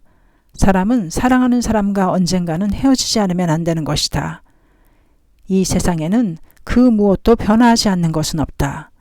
여기에 큰 나무가 있다고 하자. 큰 가지 하나가 시들어 떨어졌다. 그러나 대수는 여전히 견고하게 살아간다. 석천은 슬픔 속에서도 흔들리지 않는 자기 자신이 되라고 아난을 격려하며 법을 설했다. 가장 슬픈 사람은 역시 석천 자신이었을 것이다. 그것은 스스로를 고무하는 말이기도 했음에 틀림없다. 파도처럼 밀려오는 슬픔이 석천을 엄습했다. 사리불의 죽음과 거의 때를 같이하여 목련도 타게 했다. 목련은 외도의 일파에게 몇 번인가 암자를 습격당하여 결국 목숨을 잃었다. 순교였다. 벗으로서 사리불의 뒤를 따르는 듯한 죽음이었다. 석천은 제자 중에 쌍벽이라고 할 수 있는 두 사람을 얼마 간격으로 잃고 말았다. 그 충격은 너무나 더 컸다. 역시 그도 생기를 잃어갔다. 중해임에도 마음은 텅 비어 있었다. 석천은 중얼거리듯 말했다. 지금은 저 두 사람의 추억만이 나를 지탱하고 있다. 또다시 비극은 그에게 타격을 주었다. 석가족의 멸망이라는 사건과 마주치게 된다. 석가족이 멸망한 시기에 대해서는 사리불과 목련이 살아있을 때 일어난 일이라고 하는 경전도 있는가 하면 석전멸우라고 하는 경전도 있다. 사건은 석촌이 조국을 방문하고 있었을 때부터 시작되었다. 그곳에 그를 만나러 구살라국의 왕인 바사닉이 찾아왔다. 바사닉은 나라도 가족도 친구끼리도 서로 분쟁에 몰두하고 있는 현상을 한탄하며 석존에게 가르침을 구하기 위해 온 것이다.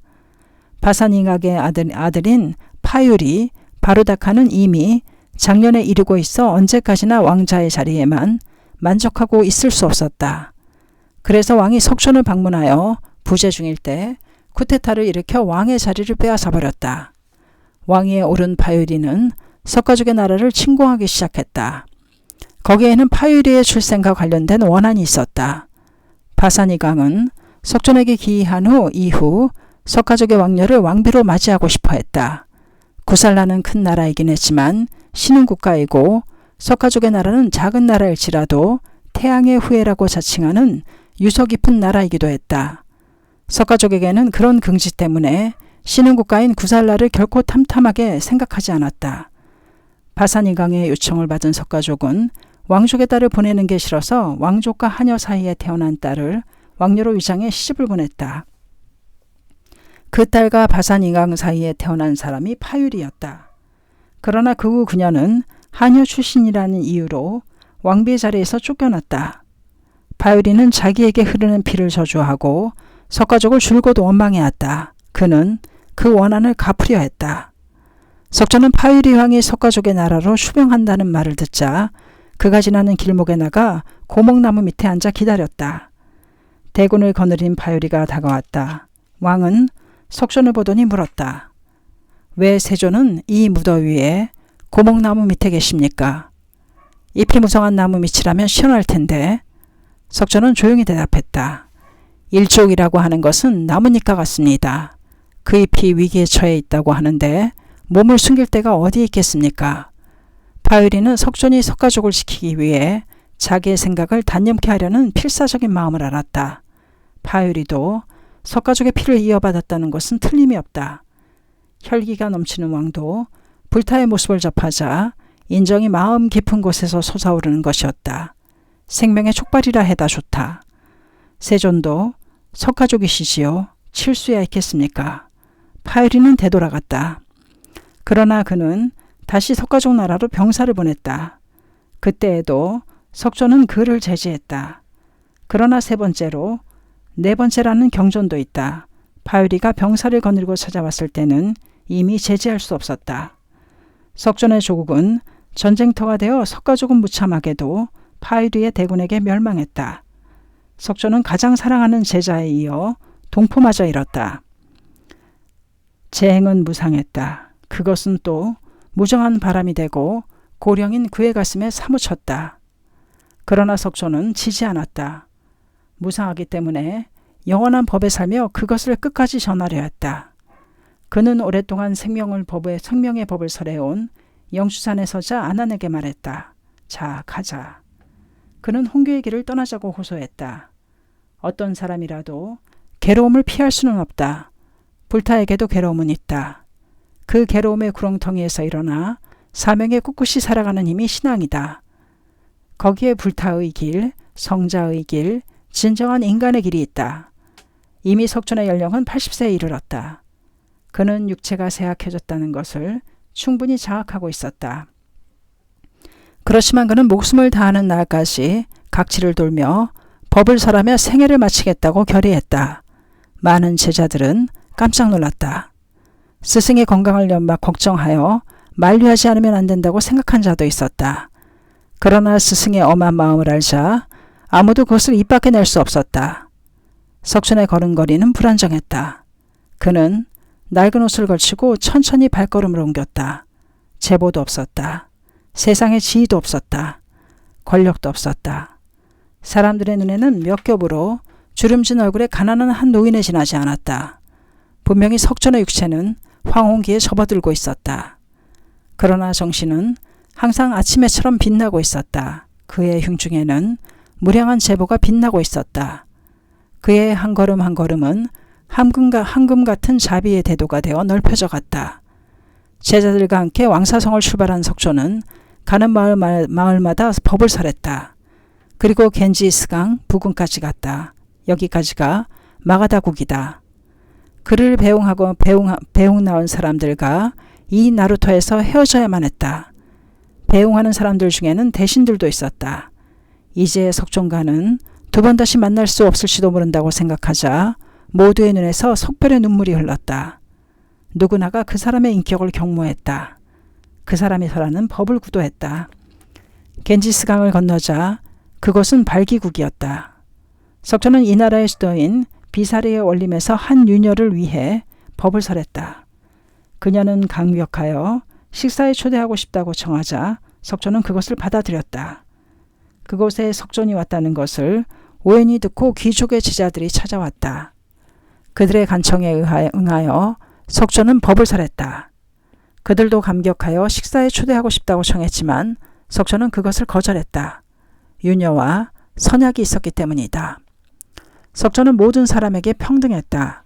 그에게는 귀족도 서민도 남자도 여자도 빈부의 차이도 관계없었다. 왕에게 법을 설할 때나 유녀에게 법을 설할 때도 그의 태도는 결코 변함이 없었다. 어떤 사람에 대해서도 같은 인간으로서 대했다. 마침내 우기에 접어들었다. 석촌과 안한 두 사람은 다른 제자들과 잠시 헤어져 비사리 근교의 중림촌에 머물기로 했다. 석촌은 이곳에서 병으로 눕게 되었다. 여행의 피로가 겹친 데다가 인도의 우기로 인한 더위와 습도가 쇠약한 노구를 괴롭혔을 것이다. 병명은 분명하지 않았지만 그는 죽을 정도로 심한 통증에 몹시 괴로워했다. 그러나 석촌은 생각했다. 제자들에게 작별을 알리지 못하고 여기서 죽을 수는 없다. 석촌은 생명력을 분기시켜 병에 도전했다. 아나는 병상에 누운 스승 석촌을 앞에 두고 어찌할 바를 몰랐다. 석촌은 심한 통증을 견디며 불굴의 정신력으로 병마를 물리쳤다. 그리고 오랜만에 병상에서 일어나 밖으로 나왔다. 아나는 기쁨을 감출 수 없었다. 세종께서 병상에 계시는 동안 저는 걱정에 대해 아무것도 손에 잡히지 않았습니다. 그러나 이렇게 건강한 모습을 뵙게 되니 안심입니다. 세조는 마지막 대법을 설하시지 않는 한 돌아가실 리가 없다는 확신이 섰습니다. 석촌은 조용히 말했다. 아나니여, 자네는 무엇을 기대하고 있는가? 나는 차별 없이 만인에게 모든 법을 설해왔다. 진정한 불타의 가르침이라는 것은 오이나 비전 등이라 하여 주목 속에 무언가를 감추어두는 것이 아니다. 전부 가르쳐주지 않았는가? 당시의 바라문들은 중요한 것을 주목 속에 감추듯 오이를 밝히지 않고 죽음 직전에 이르러 마음에 드는 제자에게만 가르치는 것이 상례였다. 그러나 석촌은 그러한 생각에 사로잡혀 있는 아난의 마음을 부수기라도 하듯이 지금까지 자신은 만인에게 진실한 법을 설해왔음을 선언한 것이다. 교단의 혼란은 후에 제자들이 자신의 권위를 갖추기 위해 비전이나 오이 등 뭔가 특별한 가르침을 자기가 전수받았다고 주장하는 데에서 시작되었다. 이 이야기는 불법에는 본래 그런 특별한 법의 전수가 없다는 것을 명확하게 말하고 있다. 모든 법을 설한 이상 남은 것은 그 실천밖에 없다. 행동밖에 없다. 또 그것이 제자의 투쟁이다. 그리고 나서 석조는 자신의 몸이 쇠약해져 여생이 얼마 남지 않았다고 말했다.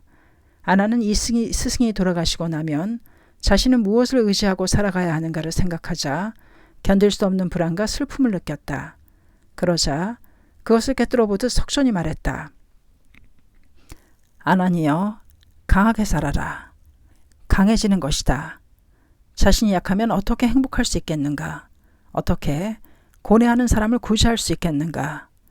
그러기 위해서는 자신을 섬으로 하여 자신을 의지하되 타인에게 의지해서는 안 된다. 그리고 법을 섬으로 하여 법을 의지하되 다른 것을 의초로 해서는 안 된다. 흔들리지 않는 섬처럼 확고한 자기에 의해 법에 의해 살아가라. 그것은 석존이 생애를 통해 설해온 법의 핵심이라고도 할 수 있는 가르침이었다. 산들거리는 양풍에 나뭇잎들이 흔들렸다. 이미 우기는 끝났다. 건강을 회복한 석존은 아난을 향해 말했다. 자, 길을 떠나자. 석존은 또다시 다른 마을로 향했다. 이 마을에서 저 마을로 그는 포교의 발걸음을 계속했다. 파바라는 마을에 왔을 때 석존은 대장장인 제가신도가 공양한 버섯 요리를 먹고 심한 설사를 했다. 하혈도 했다. 그러나 그는 그래도 여행을 계속했다. 심한 갈증으로 비틀거리면서도 발걸음을 옮겼다. 그가 가려는 곳은 고향인 가비라성으로 가는 도중에 있는 구시나성, 구시나라였다. 고향을 한 번만이라도 보고 싶다는 마음이 있었는지도 모른다. 구시나성에 도착하자 석조는 사라상수 나무 사이에 침상을 준비하도록 아난에게 부탁했다. 나는 피곤하다. 눕고 싶구나. 중얼거리듯 말하더니 아난이 마련한 침상에 누웠다. 아난은 석존의 임종이 임박했음을 느꼈다. 그는 울었다. 석존으로부터 재행은 무상하다는 가르침을 몇 번이나 들어왔다. 그러나 스승이 영원히 잠들어 버린다고 생각하자 울음을 참을 수가 없었다. 석존은 그런 아난을 걱정하여 곁으로 불러 격려했다. 석존의 죽음이 임박했다는 소식을 들은 마을 사람들이 차례로 찾아왔다. 사람들은 조용히 인사를 하고 눈시울을 적시면서 돌아갔다. 이곳에 이교의 편력 행자인 수바드라가 찾아왔다. 석존을 만나 가르침을 청하고 싶다는 것이었다. 아나는 거절했다. 세존은 극도로 피곤해 있습니다. 병이 무겁습니다. 세존을 귀찮게 하지 마시고 제발 돌아가 주세요. 그러나 수발다라는 물러나지 않았다. 둘 사이에 실랑이가 벌어졌다. 그 말다툼을 듣고 있던 석존이 말했다. 그만두어라 아난. 그분을 모시고 오너라. 묻고 싶은 것은 무엇이라도 물어도 된다. 석존은 수발다라의 질문에 답하여 차례로 법을 살해갔다. 목숨을 깎는 설법이었다. 수발다라는 석존의 이야기에 감격하여 제자가 되겠다고 자청했다. 이것이 석존의 마지막 포교이며 수발다라는 마지막 직제자가 되었다. 사라상수 사이에 마련한 침상에서 석존은 가늘게 눈을 뜨고 있었다. 그 나무에는 때에 맞지 않게 꽃이 피어 있었다. 주위에는 제자들이 걱정스러운 듯 모여 있었다. 석존은 조용히 말했다. 나에게 묻고 싶은 것이 있으면 무엇이든 물어보아라. 앞으로 어떤 의문이 일어날지 모른다. 그때 가서야 비로소 물어볼 것을 하고 후회하지 않도록 지금 무엇이든 물어보아라. 석존은 3번이나 반복했지만 질문하는 사람은 아무도 없었다. 임종을 앞두고 있으면서도 여전히 자신들을 가르치려고 이끌려는 스승의 마음에 제자들은 감격의 눈물을 억누를 뿐이었다. 아난이 겨우 입을 열었다. 지금까지 세존께 여러 가르침을 받아왔기 때문에 누구도 의심이나 의문은 없습니다. 그런가? 의심하는 마음이 없다면 모두 퇴전하지 않고 올바른 깨달음에 이르게 될 것이다. 그리고 나서 마지막 있는 힘을 다해 말했다. 모든 것은 지나가 버린다. 게으름 피우지 말고 힘써 수행을 완성시켜 가거라. 이렇게 말하고 석존은 조용히 눈을 감았다. 그리고 숨을 거두어 평온하게 영원히 잠들었다. 세존이시여. 제자들은 이구동성으로 그를 불렀다. 사라상수의 엷은 노란색 꽃이 바람에 흩날려 석존의 몸 위로 떨어졌다. 이것이 인간 불타의 위대한 인류의 교사의 임종이었다. 야마모토 신시는 석존의 생애를 생각하자 새로운 용기가 솟아올랐다. 그 생애는 니치렌 대성인에게는 미치지 못하더라도 범난의 연속이었다. 시련의 연속이었으며 격동의 연속이었다. 그 속에서 석존은 목숨이 있는 한 법을 설하고 이야기하고 또 이야기하며 파란만장한 대생애의 막을 내렸다. 그 투쟁이 있었기 때문에 불법은 동양으로 넓혀졌다. 신실은 생각했다. 하물며 나는 범부의 몸으로서 악세 말법에 불법의 정수인 법을 세계로 넓히려 하고 있다. 경문에 비추어 어서에 비추어 탄압의 폭풍도 있을 것이다. 교란시키려는 모략이나 비난의 중상도 있을 것은 당연하다. 나도 나답게 어디까지나 법 그대로 내 사명의 길을 가리라. 목숨이 닿을 때까지 인간의 영광의 깃발을 들고 뒤돌아보자 대보리사의 큰 탑이 햇빛의 황금빛으로 빛나고 있었다. 신인간혁명 제3권 불타였습니다. 감사합니다. 책사랑 오시컨이었습니다.